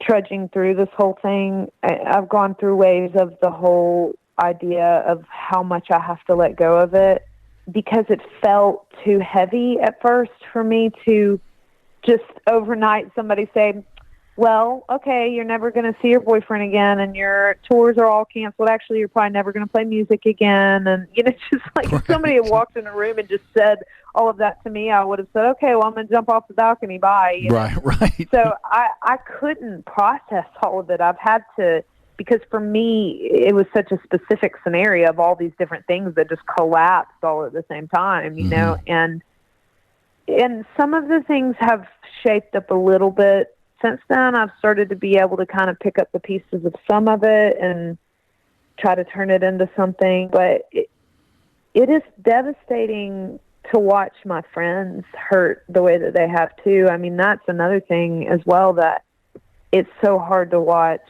people that are struggling the same way that I am, because I know what it's like. You're all isolated. You're alone. You can't even see each other to try to lift each other up and be there for each other, or play music together, or play a show, or, you know, I think our go-to thing is, okay, well, I'll go play music and that'll make me feel better, or I'll go see a new city. I'll go travel. I'll go meet new people. And it's for someone who lives off of being on the road, this is like so hard to explain to people what it's like to put someone at home that has been on the road for years and years and years and years, you know, just sitting with themselves and trying to rethink their whole life. You know, that's a difficult thing. I saw a drawing the other day that one of my buddies sent to me. It was funny because everybody is like, so are you writing some good songs, you know, or do you have a new record written yet, being at home? I'm like, oh yeah, totally. Like, I'm just sitting around writing songs about pandemics, you know? And my friend sent me a drawing of a guy that was in a boat that's sinking, and it says, now's a really great time to finish your novel. It's like, yeah, this is what it feels like right now. You know, it's like, you know, yeah, you should finish your novel while your boat's sinking, you know? And that's exactly what it feels like. I'm like, no, I can't even get myself out of bed half the time. No, I'm sorry, I haven't been able to write you a new record. Right. It's just, and it's hard. We're all going through the same emotions of canceled tours and feeling obligated. Like you said, there's some obligation to venues and to people and to fans and all of that just, it hurts to have to say no to. Yeah. But you don't have a choice. I mean, that's what I realized. There's no choice. Yeah. This is what it is, whether we believe it or whether we agree with it, or no matter how bad it hurts, no matter what it costs, this is our reality. And there's something freeing, I guess, about knowing that it's not coming back today. You have to accept that this is what it is right now. I think it's possible to feel all of those different ways in the course of one day. There can be this I had this tremendous gratitude as I'm making breakfast for my daughter. I'm like, oh, you're such a beautiful girl. I love to cook for you. Yeah. You know, she's gotten a real affection for hot tea. She drinks hot tea like a little English girl. I'm so impressed by that, you know. And then we start doing her math homework, and I'm like, oh, my God, I'm going to kill myself. I'm so bad at this, you know. I totally know you. Yeah, around the time I would normally go to sound check, I started to feel this like despair. Like, I should be going to work now. I should be earning money for my family, but nope, not today. Yeah. And who knows when? You know, it's a bad feeling. Yeah. I think that something that I've learned from the grief counseling that I've been doing, that I've had to really just like say to myself every morning, and I think it's important for people to hear this, that it's really okay to feel that way. It's absolutely okay to be like, man, this sucks.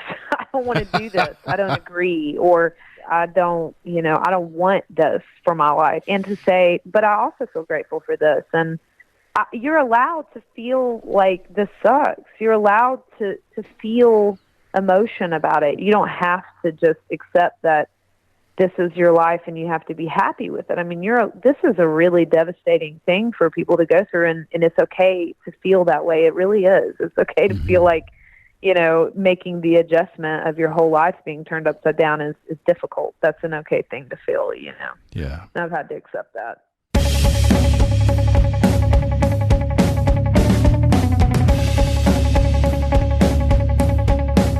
Hey, Crash and Ride would like to let you know about a new industry-wide initiative focused on mental health called Backline. Backline is a hub for artists, industry professionals, and their families to quickly and easily access mental health and wellness resources. Backline has partnered with leading support organizations and care providers to streamline access to services specifically geared towards the music industry. Go to www.backline.care to get the support that you need to thrive both on and off the road. The way that Backline works is you contact them via their website or their 800 number, and they will connect you with a caseworker. That caseworker will be familiar with resources in your area to get you the mental health care that you need. If you need to talk to a therapist, they can put you in touch with a therapist. If you need to talk to a psychiatrist and be evaluated for meds, they have a list of psychiatrists. They have resources for inpatient therapy. They can put you in touch with sober companions. If you need someone to travel with you while you're on the road and help you stay out of trouble, Backline is a really end-to-end comprehensive solution for people who are struggling in the music industry. Now, a little closer to home, if you're in the Athens, Georgia area and you're a musician struggling with anxiety and depression, you can contact Nucci Space at 706-227-1515 or go to nuci.org. That's nucci.org. Nucci Space is a nonprofit musicians resource focused on suicide prevention. Here's how Nucci's works. If you contact them and you say, hey, look, I'm in crisis, whether you're a musician or not, they'll connect you with resources in the Athens, Georgia area. If you're a musician, that health care will be subsidized. In my own case, I was able to see a counselor for $15 or $20 a session. If you're not a musician, they'll do their best to connect you with low-cost or sliding scale options for mental health care in Athens. Nucci Space provides a lot of resources for musicians in the Athens area. They have low-cost practice spaces. They have a gear sale where they're constantly selling secondhand gear. They've got a low-cost recording studio. They're really just an amazing asset to the Athens, Georgia music scene, but their primary mission is helping people who are depressed or anxious get better. Go to nuci.org, that's nucci.org, or call 706-227-1515. And finally, no matter where you are, if you're struggling with anxiety and depression and you're contemplating self-harm, you can always call the National Suicide Prevention Lifeline at 1-800-273-8255. That's 1-800-273-TALK. It's 24/7. It's free. It's confidential. They have trained volunteers to help get you through your crisis and get you the help that you need. Call the National Suicide Prevention Lifeline at 1-800-273-8255 or go to suicidepreventionlifeline.org.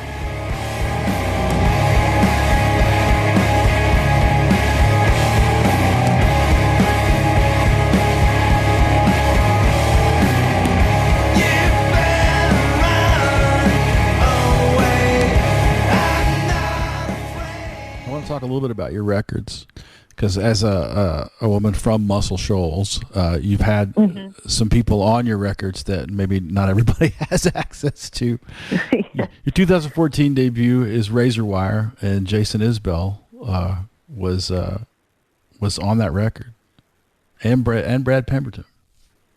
Yeah, Brad Pemberton was too, and the 400 unit were on that record, and I met Sadler, the guitar player for Jason Isbell, while doing that, and he ended up playing on my second record, and so yeah, they were great guys and amazing to work with, and I feel really grateful that they have always been so cool about doing stuff like that. I mean, they're very humble people, and Jason, in my mind, I mean, I don't think at this point anybody needs any convincing that he's incredible. I mean, he's incredible.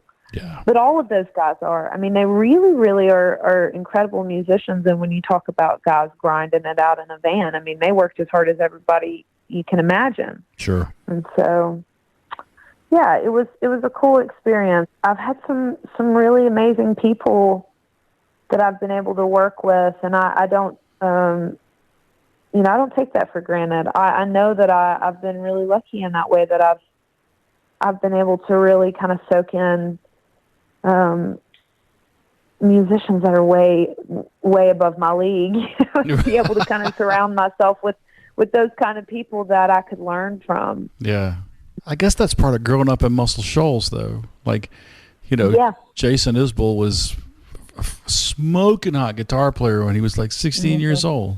Yeah, he really was. And, a lot of that is growing up in Muscle Shoals. A lot of it is I didn't really realize when I was growing up that any of the people that were around me were not, that it wasn't normal to have, a variety of famous people at your dinner table, or people that would become famous, or just amazing session players that were just there and around. And I didn't know who they were. They were just my family's friends, I honestly have had to go back and relearn who these people are in a musical setting, because that was never proposed to me, like, oh, this is Jason Isbell, he's a really killer guitar player. It was like, oh yeah, he's that kid from my hometown that plays music, Right. But Mac McAnally, someone like him, oh, that's my dad's friend that's got red hair. I don't know what he does, because that wasn't really how I knew those people. It was just it was like any other small town, Right. The Will McFarlane, he wouldn't be mad at me for telling you this, because this is just a cute fact about him. But I always think of Will McFarlane as my parents' friend that would come to their house on a kilt riding a motorcycle. And Will's played on Bonnie Raitt's records, and he's an incredible guitar player. But that's how I really didn't know who he was. I just knew he was the guy that wore the kilt and rode the motorcycle. I didn't know who he was at all.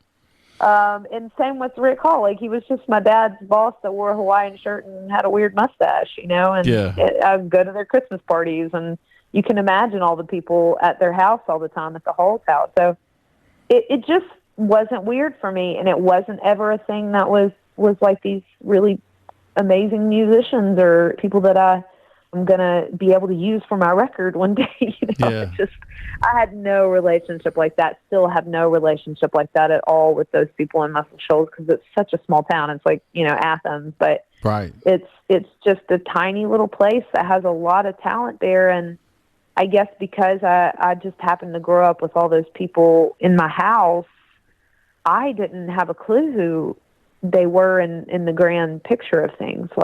Not at all. I don't even think I knew really that Donnie Fritz was a musician until I got into college and started writing music. I mean, it was never proposed to me that that's how I look at those people at all. Well, one of the things I love about Muscle Shoals is how matter of fact it is, because I just happened to, I had a session with an artist from Los Angeles, but they were tracking at Fame, and I was playing drums on that session, and I was driving down there with the guitar player on that session, my friend Sean. Somehow we suddenly realized that Jason was playing the fairground that night. Oh yeah, okay. And so we were like, well, hell, we're going to that, and it cost $7 to get into the fair or whatever it was. And we walked over, and there was the 400 units equipment. And I was like, this is really happening.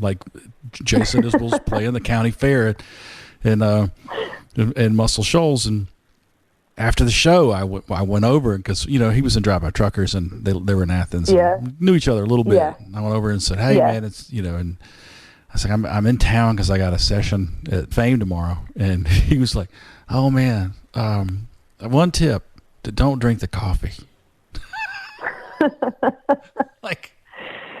Man, he doesn't, there's no sparkle in the eye of anybody in Muscle Shoals at this point, because we've all met each other. We all know, we've all been there. We've all, I think it is like that, Yeah, it was just real matter of fact. Don't fuck with the coffee at Fame Studios. It's terrible.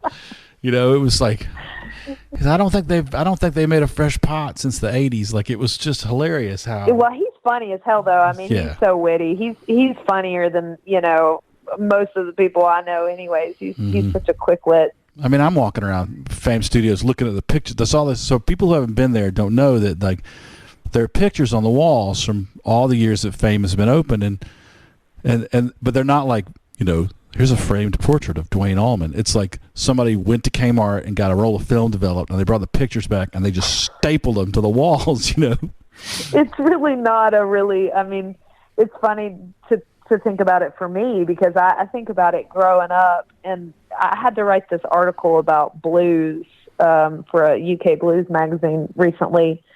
And, I'm not really blues is not really the thing that is my specialty, but I started kind of thinking, okay, blues, how has that influenced me? And I started kind of tracing it back to Muscle Shoals being in between New Orleans and Memphis and Nashville, basically. So it's kind of this in the middle of this really interesting area of the United States. So it's got this really unique sound. And I started thinking about, okay, I get asked all the time, what is the Muscle Shoals sound? I'm like, well, it's this bluesy country kind of thing.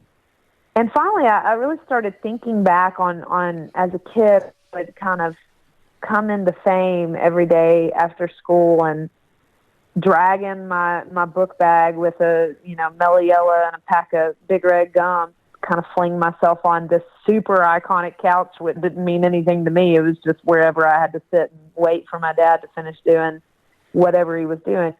And I think back on that, it was not a big deal. It was just a super low key, not it's not like I walked in there every day and went, wow, history has been made here. It for me was just like this place I had to go every day after school. And while I enjoyed spending time there and watching them make records, I didn't really at all grasp the gravity. And I would say that that's probably true for everyone in Muscle Shoals, because I think you just become numb to it.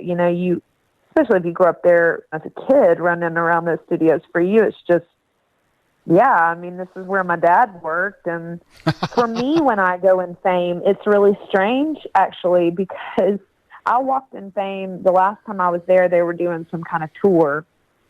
And when I walked in, I kind of waved at the guy that was doing the tour, and I just kind of listened to them walking around doing this tour, and they were talking about, and then that's where Walt wrote this, and that's where this was written, and then this person played the piano here, and then Aretha Franklin came in here and did this, and I just thought, my God, first of all, I didn't even know all the history of Fame, but I started looking around the studio and seeing all of the stuff that was there that my dad had done, and I'm like, that's so weird, because I was there when that happened. I was around. I was watching all this happen in real time. And it's interesting to me that people hail it as this really magical, amazing place that's on their bucket list to visit, because I think, it's a pretty unassuming studio that, has shag carpet from 1963 still there that probably has never been cleaned. Right. And, the coffee really sucks. And it's not like a really shiny, glassy studio like you imagine it is. It's really funky. It's a really funky place for sure. Yeah. Well, I usually wind these interviews up with 10 questions that are very loosely based on the Inside the Actors Studio questions. Okay. But perfect. I've always wanted to be on that show. Yeah, I'm not an actor, so got a lot of work to do. These are my own sort of version of that. So if you're ready for that, we can jump in. I'm ready. All right. What is your fondest memory of a meal that you've had? I'll never forget. I had this calzone in Venice, Italy, and I think it was a really good calzone. But I think more so than anything, it was one of those atmospheric kind of things where I walked around the Bridge of Sighs and just thought, this is the greatest thing I've ever eaten in my whole life, but really I think it was just one of the greatest places I've ever been in my whole life. Yeah. It was a really magical calzone, I will say that. Yeah. It's interesting. I find that there's a lot of touring musicians who come on the show and they'll answer conditionally just like that. Like, I had this amazing meal, but it was the place and the time. And I think that the same kind of emotional hunger that drives you to, like, I'm gonna play in Treblinka, I'm gonna play in Belfast, like that same hunger for experiences also like helps you. My fondest memory of a meal, the sort of meal that inspired this question was I was on tour with this band from Austin called the Lolos, and we crossed the English Channel in the late afternoon and got to Calais, and everything was closing because the French don't give a fuck about 24 hours. Like no, they do not. Right? No, they don't. That economy is not set up as a service economy. It's a quality of life economy. And so we like checked into this little hotel and we had to find some food, and we ended up in like the French version of Denny's, which is like, of course. And I had buff bourguignon with fries, and it was like the greatest meal of my entire life because I was with a band that I love to this day. Everybody on that tour I'm still madly in love with, and we were just crossing into France for the first time I'd been to France on tour ever, and there was like an enormous television with a soccer game on, and like, I don't know, it was just a magical moment, and the food was just, the whole experience was really heightened by that. So. Oh, yeah. I mean, truthfully, I'm sure if I were to bring that calzone to my kitchen right now, I'd be like, this shit sucks.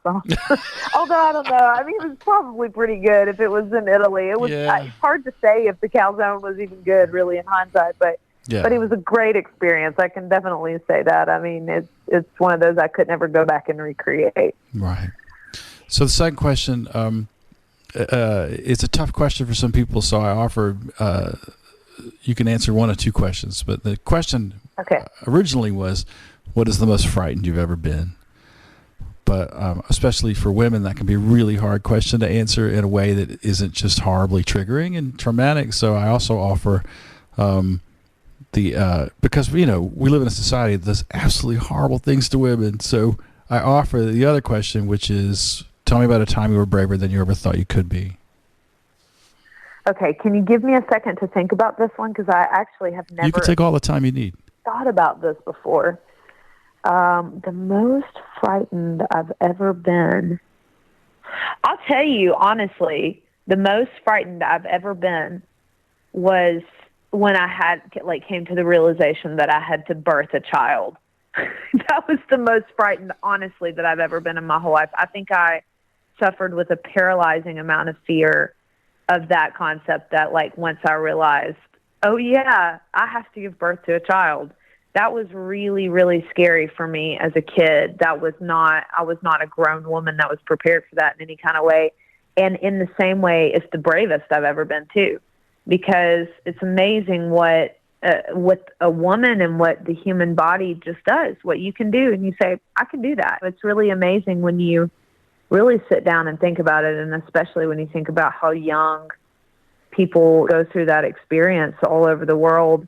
I could sit here and say that I've, had other things that frightened me or scared me that were funny stories, but truthfully, I think that on a really deep level, I think that's really the bravest thing I ever did was to decide as a kid just straight out of high school that I was going to have a kid, and I was going to make that decision, and then I was going to have to give birth to it. Mm-hmm. That was scary. That was something that I think I don't think a lot of people really want to admit that. A lot of women want to admit that that's a scary thought, but it is a little frightening. I mean, and it's a scary thing, I think, for everybody. Some women it's not, but for me, I was young. I mean, as a kid, I was so unprepared. It wasn't like I sat down and thought, oh, I'm ready for a kid. I was not ready for a kid, and I chose to have him. I mean, I said, I'm going to do this. I'm going to be brave enough to do this. I'm going to be brave enough to be a mom and to raise this child.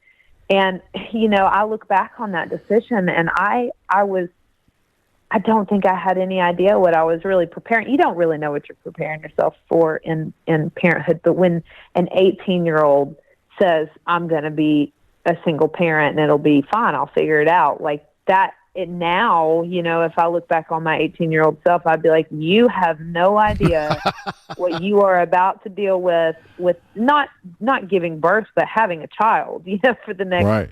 That's one little snippet of it, then you have a kid for the rest of your life.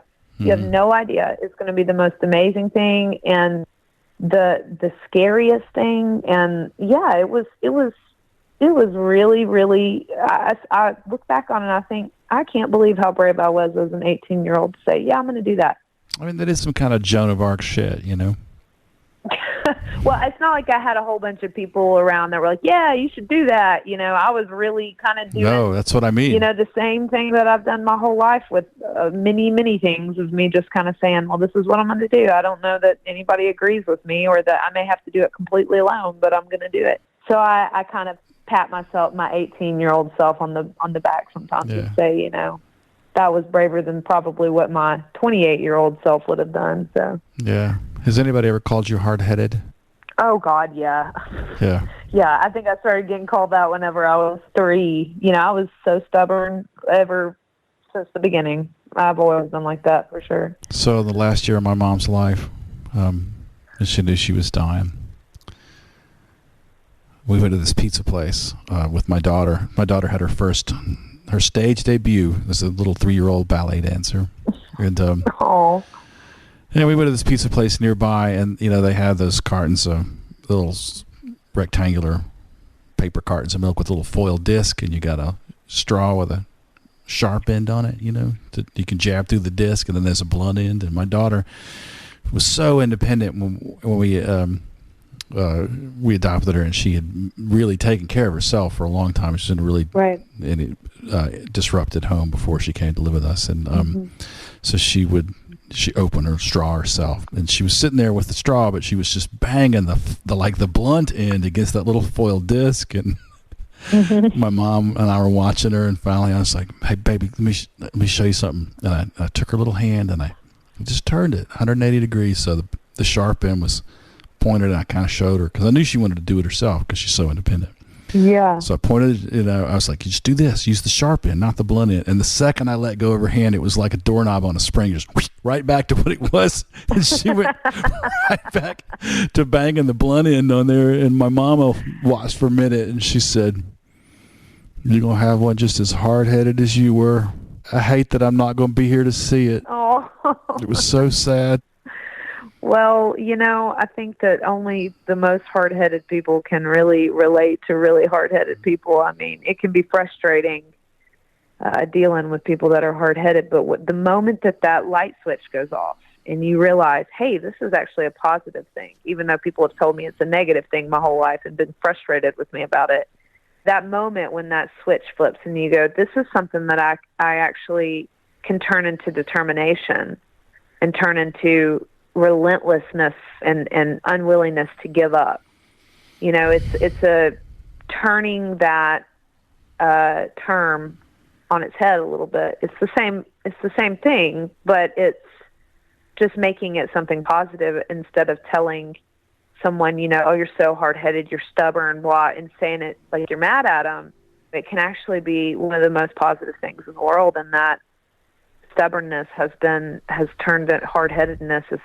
into bravery for me in so many situations, and just really driven. I'm very, very driven. Instead of just hard-headed, I've turned that into something that is productive for me. And I think that's an important turning point when you're a hard-headed person to come to. Yeah, I guess I'm still waiting for that switch to flip.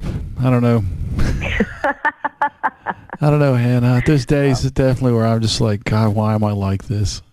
Well, I'm not saying I'm not like that. I mean, like I said, it's a very nice way to look back on being an 18-year-old and deciding to have a kid. But I certainly, some days I'm like, good Lord, Hannah, could you have made your whole life any harder? I can't imagine a series of decisions to make a life harder than I've made it on myself. But it sure is a really unique one, and one that is exactly by my own design, and everything I'm doing is because I want to do it. And if I don't want to, I'm not doing it. Yeah. One of the things I admire about you, though, is that you're able to maintain gratitude. Like, you can say, yeah, I made my life really hard, but you're clearly so in love with Jack.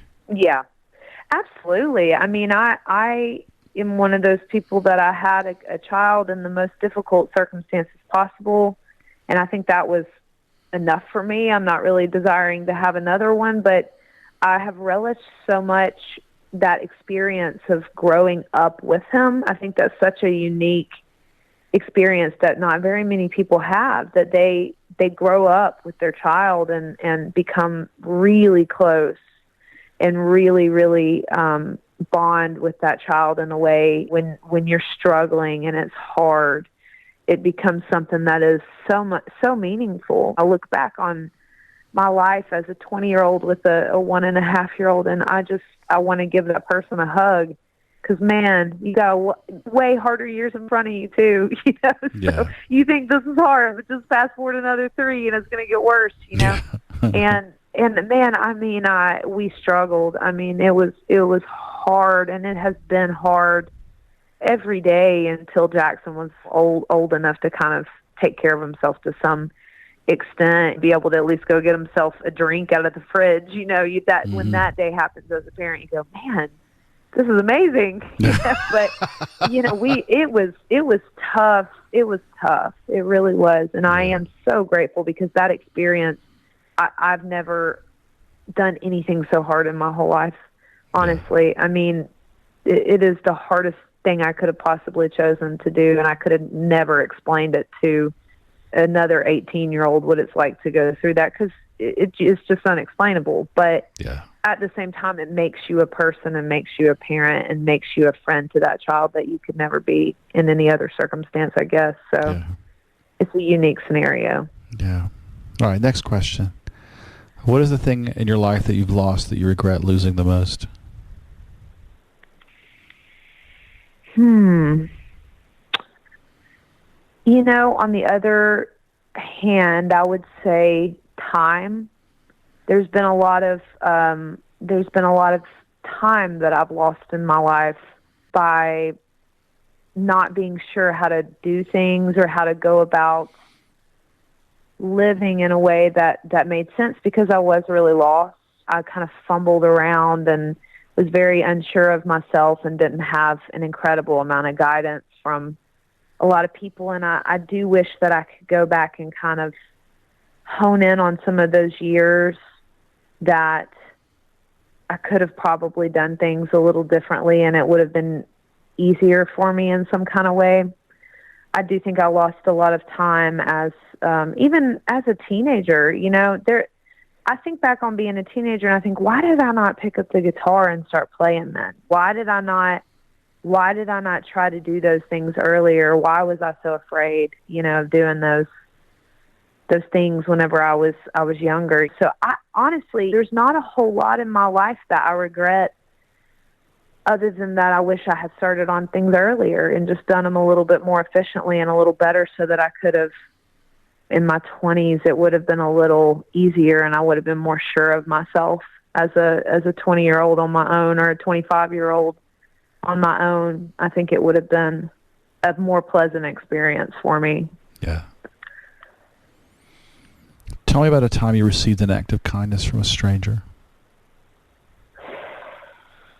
Oh, man, the first thing that comes to my mind, I was in Birmingham, England, and I was on tour, and I was on one of those solo tours where I just was doing everything by myself. I was juggling 1,000 things.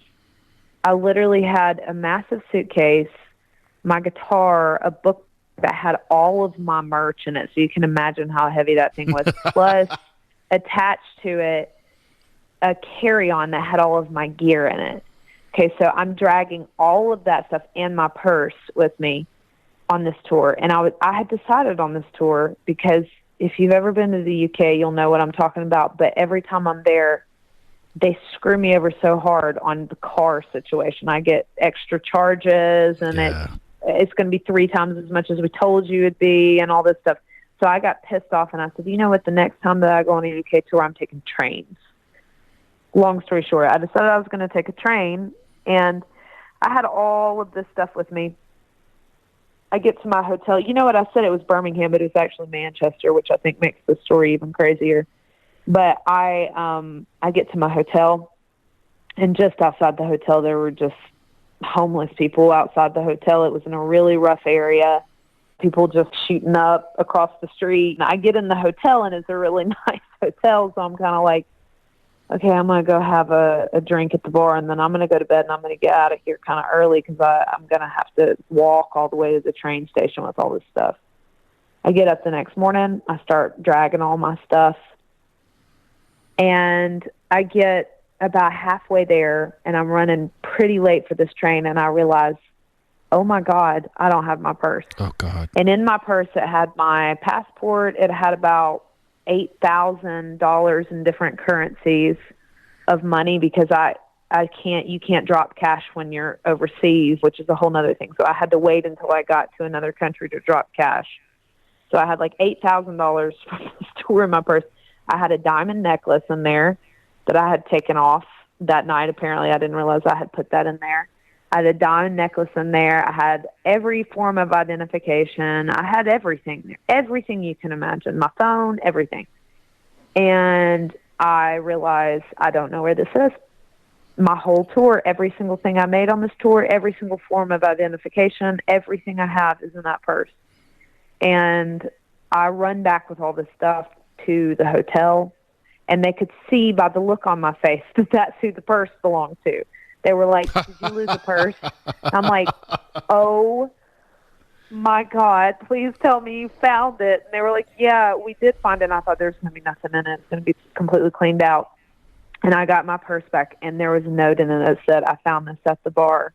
And that was it. It didn't have a name. It had nothing in it. It was just somebody that found that purse, saw all of the stuff in it, and just turned it in. And I think about that all the time. Like, that person has no idea. I guess they did have an idea. I guess they looked in it and went, "This, I can't." You know, they didn't even take $50 out of it. Like, they took nothing out of that purse.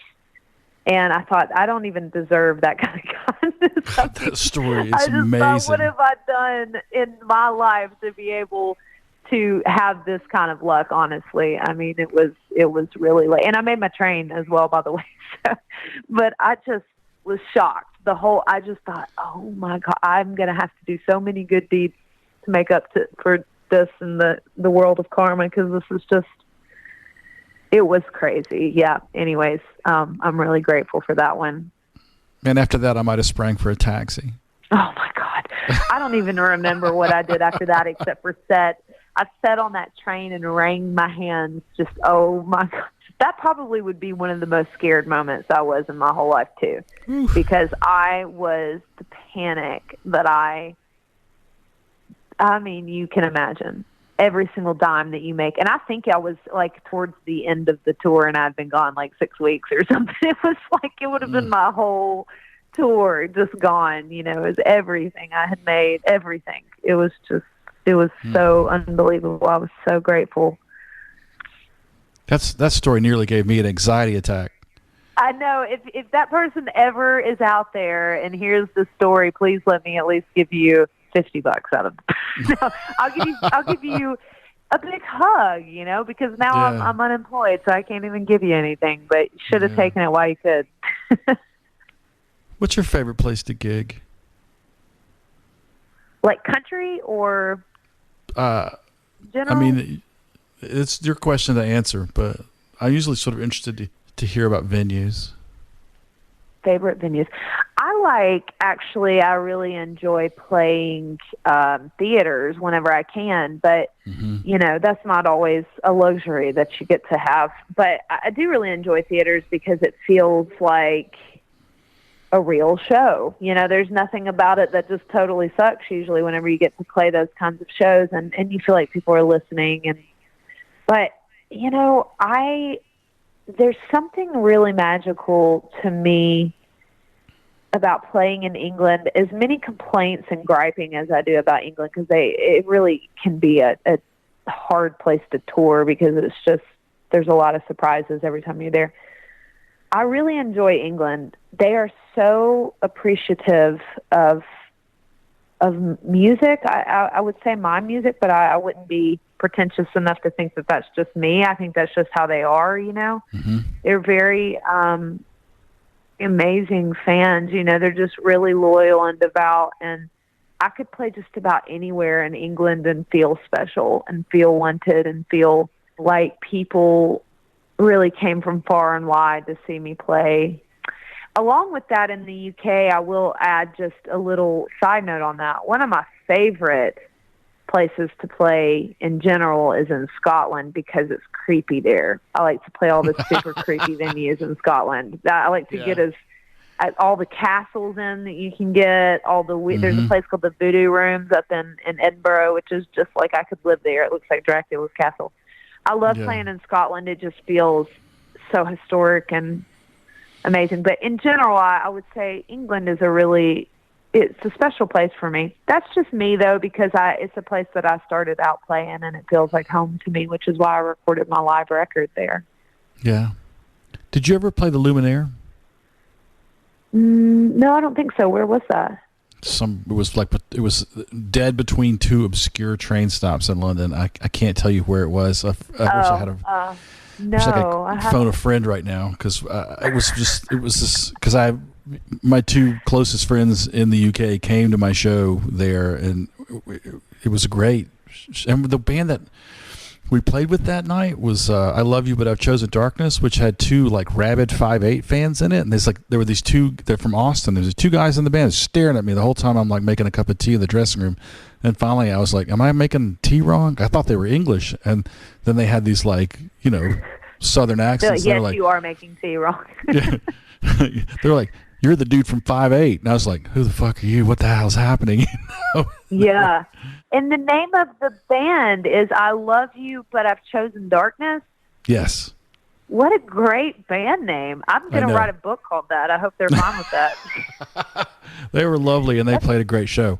But the Luminaire was this really brilliant club. It was the most musician-centered club. There were signs up all over the club that said, the Luminaire is a music venue. If you'd like to have a conversation, please adjourn to the bar downstairs. Like it was this. Oh yeah, and they are like that. They're very polite about. Now it's not all the time. There's some drunk idiots in the crowd sometimes in the UK as well, but they're for the most part they're really great about it. But I there's been a lot of great experiences I've had in the UK.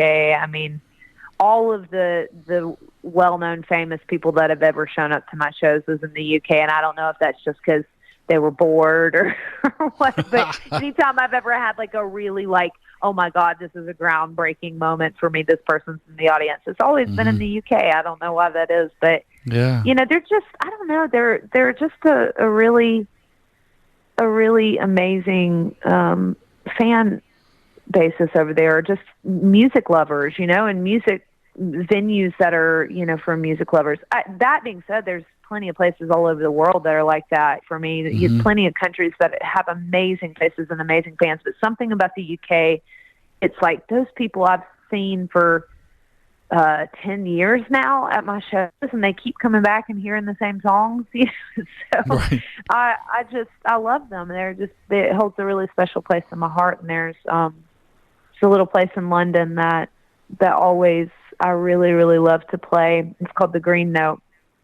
And that place, a lot of musicians have played there, but it's just one of those rooms that it feels special every time I'm there, and in England in general just does for me. So yeah, you ever play the Delphi in Hull? Oh, in Hull? No, I've never played in Hull actually. Believe it or not, that's like one of those places in England that I've managed. I did go to Hull because I think I took a ferry out of there, but I've never actually played in Hull. Man, that's a really cool club. We'll talk about. I mean, I've talked over way too much of your interview, but sometime I will tell you all about Hull. But it's fun always. Yeah. Visa and income considerations aside, if you could live anywhere in the world, where would you live? The Netherlands. Like Amsterdam or Utrecht or where? I think I would probably live, if I could live in Amsterdam, I'd love to, but it would have to be in the like perfect scenario where I live in one of those little apartments up in the top of a really quirky, amazing building with a little attic window that I can write and see the world. One that costs like $4,000 a month, Right. You clearly thought this through. Yeah, I have. Oh, I have. Yeah. No, if I could live there, I would. But I'd also take like a really dumpy apartment somewhere in Amsterdam where, I can only see the feet of people walking by. Or a houseboat. Yeah, absolutely. If I was going to live somewhere in the U.S., I'd live in L.A. That's my next move. I'd love to live out in Hollywood. But in terms of living abroad, I would love to live in the Netherlands. I really love it there. And it's such a small place. You could just about live anywhere and hop a train and be somewhere in 20 minutes. Yeah, yeah. So another thing that won't end up in the final cut of the interview, but I think you'll find funny. Did you ever notice the cats and the fish market down on the canal, how fucking huge they are in Amsterdam? No. No, I've never noticed that. I was down there one day and I was like, Jesus Christ, that's the biggest house cat ever. It's like the size of a chainsaw. So when oh my God.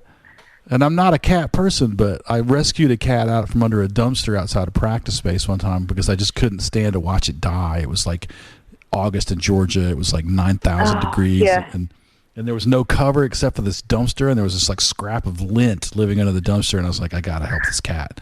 So it took me 3 days to capture the fucking thing because it was so wily, and I finally like just came down there with a cage and a can of tuna and like put a string on the door, and so I captured it, and I was like, I want one of those chainsaw-sized cats. So I started giving him fish oil with every meal, like a little bit of tuna oil or like breaking open a fish. And now I have this cat.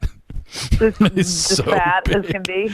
Well, he is kind of chunky, but he's also he's got a head the size of a grapefruit. Like he jumps on me in the morning, and it's like somebody dropped a sewing machine on me. Like, oh my God, that's hilarious. And that was Amsterdam. Like I saw those cats, and I was like, wow, look how big cats can get. I wonder if I can grow a cat that big, and I did. This is why I would venture to say that musicians are not normal. I'm just going to. Most people go to Amsterdam and go, I want a chainsaw-sized cat. That's what I want from Amsterdam. Like a T-shirt. I want one of those cats. Yeah, I mean, they're just so huge, you know. Yeah, well, sometime we're both there on tour, I'll show you where I saw those cats. But, also, you know, if you're ever in a bait shop in America where they have minnows, there'll be a cat, you know, like, you know, the size of a bulldog. So. Yeah, I'm going to have to look now. Yeah. I'm going to have to All right. look. I've sidetracked this enough. Do you have an ideal musical instrument, and if so, do you already own it? I mean, what musician owns every ideal musical instrument they could even imagine? I mean, everybody surely wants something that they don't have already. I have the exact acoustic guitar that I've always wanted, but now I would like something different. I have a J45 custom that I love, but you know, as soon as you get that and you get to have it every day, you're like, I like this, but mm-hmm. Yeah. you know, yeah. And I think that's the nature of the beast, is you always want something new, unfortunately. But I actually really would love to have a grand piano. I had one. You know what ideal musical instrument I would love to have? This is probably totally unattainable. Maybe not, but for now it is. The Yamaha grand piano we had growing up. Do you remember what model number it was? I'm not sure what model number it was, but my dad sold it to someone. I wonder if we have it. Because you have my grand piano. That's no Studio 1093. By we, I mean the studio I used to work at, where I made most of the records that I made, has a Yamaha C5, and Jim Hawkins, who owns that studio, was deeply connected with the Muscle Shoals. I wonder if that's where that piano came from. It's a Yamaha C5. That's a whole nother conversation that I'm going to need to find out about, because if you have my childhood grand piano, please don't do anything with that piano until I can buy it back from you. I need the grand piano. I need to know where it's going to next, okay? I'm going to track this thing down. Find out. I can't remember who he sold it to, but the piano that I grew up playing, my dad, it was like I came home one day and it was gone. And he had sold it. And I'm like, you did what? And he was like, because my parents got divorced. And so I was like, yeah, I mean, I don't have anywhere to put it. I'm like, you should have at least asked us before you sold the piano that we learned on. You know, it's one of those things that I felt so sick about, that my sister too, like we were so devastated that he had sold this piano. But truthfully, what would I do with a grand piano? You know, I don't have a place to put it now, but that's the instrument. I mean, like I see myself when I'm 80 years old, and somehow this grand piano comes back to me and I can sit and play it. Man, that's going to be a wild coincidence if Jim Hawkins bought that in Muscle Shoals. It wouldn't be impossible. He obviously sold it to somebody who was a musician, because it's an amazing piano, you know. Yeah. And my dad I want to say my dad got it from one of the studios. Mm-hmm. So anyways, it's that's the instrument I want to find. It's not just a model, it's that specific piano. I want to find it, and I guess I could probably hunt it down, but I'm going to need some money and some space for that. Right, you don't want to find it and then find out that like it's for sale and you don't have the money. That would be ultimately it'd be frustrating. Another heartbreak. Yes, It would. It'll come back to me one day, I'm sure of it. I feel like if I could sit and play that piano. It'd be like going in my childhood home or something, just because it's one of those things when you have something like that or a piece of gear that gets away from you, I think you just think about it all the time. You're like, oh, well, that's funny. That's the next question. The next question is there a musical instrument that you've lost either because you had to pawn it or it was stolen or you left it somewhere that you desperately wish you could have back? Well, there you go. Now you know, my childhood piano. If you could be a guest artist with any performer and do a song at a show, who would the performer be and what song would you play? Probably Jackson Browne and, oh man, any of them really. I'd just stand there on stage and look at them. That'd be fine with me too if I could just stand on the stage with them. Probably, I'd love to do like the harmonies on Late for the Sky or like, oh man, maybe Somebody's Baby or something like that. I'd also love to be on stage with Bonnie Raitt as well. That would be super cool. I mean, I could sing all those songs as well, but I would love to do I Can't Make You Love Me or Have a Heart. I'd sit and sing those songs as a kid in the car and just those would be. I can't even imagine where I could like actually do that, like be on the stage. That would be such a huge dream for me to get to sing with any of those people. I mean, that is just an amazing thought, even really. So, do you know Spencer Thomas? I don't. He's a singer-songwriter from Jackson, Mississippi, just moved to Athens, and he is the most Jackson Browne-like singer-songwriter I've seen. Oh, cool. He really talented, and also has that same, like I remember in the Eagles movie, they were talking about how Jackson Browne would just polish and polish and polish a song, and I feel like he has that same kind of work ethic, and certainly, like I'll send you a link to his record. I'd love to hear it. Yeah, I was talking about Jackson Browne with one of my buddies the other night, and we were talking about, I said, the difference between Jackson Browne and the rest of the songwriters is that when you sit and listen to him as a writer and you try to imagine how he got from point A to point B with writing a song, because he's not just using A, B, outro kind of thing. He's not doing that ever in a song. And you realize pretty quickly that he actually sits down to write a song with the intention of saying, I've got to say all of these things. How can I do that? Whereas I sit down and I have a melody and I think, okay, now I got to find words to go with that. And you can hear that in his songs, that he's like, I got to fit all these thoughts into the song because I've got all these poignant thoughts. And it's, he's a reviser, and you can tell he doesn't settle for anything in his songs. And it just, I love that about him. I love that when I listen to one of his songs, it feels like I couldn't ever write that song. It feels like something so unique and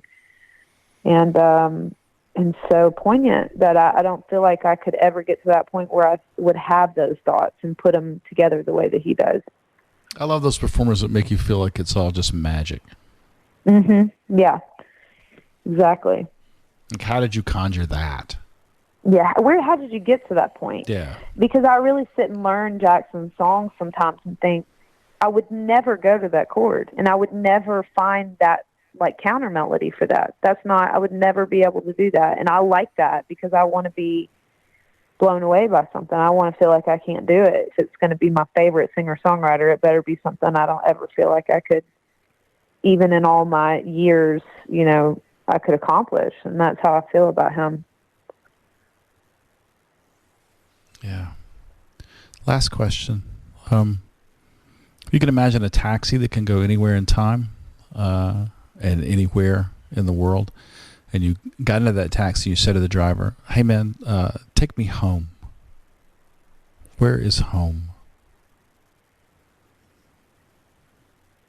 Man, that's a really deep thought actually for me, because I'm a very nomadic person. I move around a lot, and not just in the houses that I live in, but in life I move around a lot. And I think I've been on that search for a long time of where is that for me. But I think on the same token, probably the very first house that I ever lived in would be the closest thing to home for me, because it's the first thing I think of when you think of that word. You know, I think of that particular place. I think of that house that I grew up in until I was about 6, I guess, and then we moved. And that house to me, I have all my first memories in, and I feel like that would be the closest thing to that. But outside of that, I guess I've always looked for that place. I've always been on the search for a place that felt like somewhere I wanted to hang around for more than a year or a day. I think that's someone that's struggles to find that place that feels like home, and that's why I think I really enjoy touring, because it's not a sure place for me. I think I can feel at home for a couple days somewhere and move along. So that taxi driver would have a lot of driving to do, I think. It would take me a lot of places. You'd have to become my tour driver. So yeah, or just find a taxi driver that can play bass. Yeah, I did that actually. That was my boyfriend that I was talking about. Yeah, I think that the road is what's become home for me. I mean, driving me to any open highway, I guess. Mm-hmm. And my first house would be the place that I think of as my fondest, fuzziest memories. But I move so much and I'm on the go so much that that's a really difficult question for me. Honestly, that's something I've just thought about many, many times on my own. That's just hard to answer, hard to pin down. Yeah, that's why that question is here at all, because a lot of musicians I know had difficult or kind of upended childhoods, and when you ask that question, like, where is home? Sometimes people say they haven't found it yet. Sometimes they say, in my case, my grandparents, they're Appalachian. They lived in the Piedmont of North Carolina, and they were both children of incredible trauma and poverty, and grew up to be incredible nurturers, and built this brick house that felt like this fortress against economic precarity, and never felt safer than I did when I was there. So it's interesting that you say that, because I today in a poetry class, I was telling you about that book that I was reading for that, and we had to write a poem that was about our childhood that we just had to kind of write stream of consciousness, and I didn't put really much thought into it. And the very first thing that came out of my mind, or out of my pen, basically, was I started talking about this well that was at my grandparents' house, that it struck me so strange, because my grandmother died at the beginning of COVID, and their house, that I was there all the time, and it also, I know what you're saying, it feels like home for me, and I didn't realize until it was completely empty, and I walked out into this backyard, and I stood in front of this well that was in her backyard, and I started to have this just really strange moment where I was standing in front of this well, and my whole life flashed in front of me. Just something about this well was just really big for me, and it stuck out in my mind. I couldn't get this well out of my head. I've had it swirling around in my head since I went there, and we kind of got all the stuff out of the house and all that. The last thing I did was I walked out to her backyard and stood in front of that well for about 5 minutes and just looked at it. And it's strange how things like that, those things are the things that you pick out in your mind as being, this feels really big for me, but it's just a well. It's just a thing, but it feels like a big part of your life. And that, to me, is what really kind of encapsulates that idea of home. And I wrote about that in that poem today. It's funny that you asked me that question, because I wrote about that feeling of standing in front of that well, and that it was a really strange time in my life, because I was a little kid and I'd sit out there and not really realizing all these other things that were going on in the world and stuff. So, well, it's interesting too, because the well serves such a strong metaphor for relationships, in literature. And I remember the moment that someone said to me, because I was going to a person over and over hoping to get like the relationship that we were ostensibly supposed to have, there was a person in my life, and I just kept going to that person. And a friend of mine finally kind of just metaphorically grabbed me up by the scruff of the neck and said, "You need to stop going to that dry well and expecting to find any water there." And like, that was a huge breakthrough for me to realize that that's what I was doing, like dropping my bucket down into my relationship with this person, and it kept coming up dry. And I kept thinking it was going to change, and it never did. And when I think about my grandparents, like, that was a place where there was always water. That's what it really boils down to. And I wrote in this, like I said, it was just something that we had to write really quickly. So it was very stream of consciousness, which can be the most revealing thing that you write. A lot of times it's the stuff that you just write and you don't think about it. I just started writing about this well. I didn't think anything about it, but I just started talking about this well. When I started thinking about my childhood, that's what came to mind.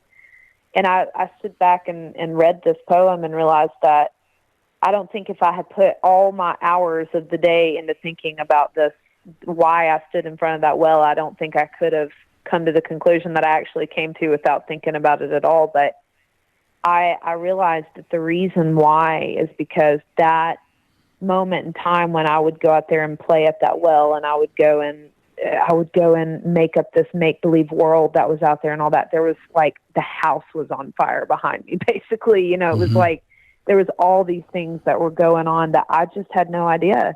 And it was like I had my own little world there. I had my own sense of life there that I was so unaware of the smoke coming from the attic. You know what I mean? So it was just a really interesting thing to look back on that. Whenever I wrote that today, I thought, man, I wouldn't have ever been able to break that down better for myself. But that's what it is about, that you have these things in your life that become very symbolic, and they mean something really big to you. And that is exactly that. This well became something that was symbolic of a world that I created for myself that didn't exist. So it's a really interesting thing. Did your grandmother die of COVID-19? No, she did not, actually. She, right at the beginning of COVID, fell and ended up dying. And we unfortunately weren't able to have a funeral really for her or anything, which was very tragic. And it was the last person that lived in my hometown, which was really strange too. So I think that was why that was also a really big thing for me too. When we started cleaning her house out, I thought, I got no reason to come back to this town anymore. There's nobody that lives here. So it was kind of strange. It was like, there's nobody even in my hometown anymore that's a family member, because my parents live away from there now. My mom lives in Huntsville and my dad lives in Nashville. So it was really strange. It was a weird feeling. That's the thing about it, is you're asking me about the place that feels like home. And I was sitting here thinking about that, like, maybe I should drop by there. And I thought, nah, I don't think I want to. I think I want to remember it exactly the way that I do. And same with my grandmother's house. Like, I went out there and I stood and I took a snapshot in my mind of it. And I don't think I ever want to go back again after that. Like, I don't want to see somebody go do something to that backyard, because it would be devastating to me. Because it's like, that's the way I remember it is the way I want to remember it. I'm just constantly reaching backwards to try to make some kind of contact with my grandparents' memory. I totally understand that. Yeah. Well, like, this has been really amazing. I'm really grateful you were able to take the time to do it. I gotta say, I'm an even bigger fan than I was before. So it's been, well, yeah, I'm already looking forward to our next conversation. So. Yeah, absolutely. Well, let me know if you need anything. I'm around. Yeah. So good luck with everything. Yeah, people are like, hey, like somebody was going to come by and borrow a snare drum because they were doing some home recording. Like, you going to be around? I'm like, yes, I'm going to be around. Yes. Like, where the fuck else would I be? Yeah. Yeah, for as far as I can see, I'm around.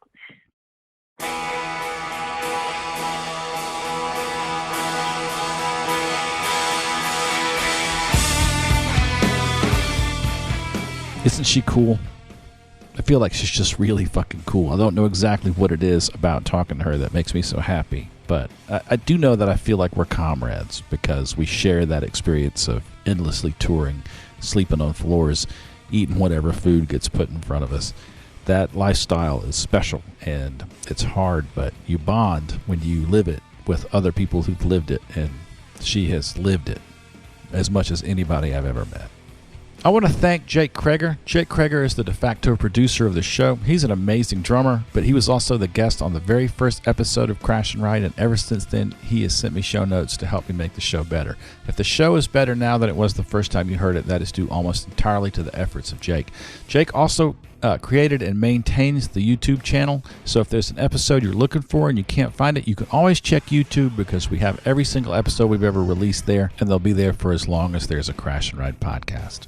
I want to thank Gene Wolfolk and the band The Powder Room. They provided all the music that you heard on this week's episode, the intro, the bumper, the music that you hear under my voice right now. That's all from The Powder Room's first two records, Curtains and Lucky. You can hear both of those albums at thepowderroom.bandcamp.com.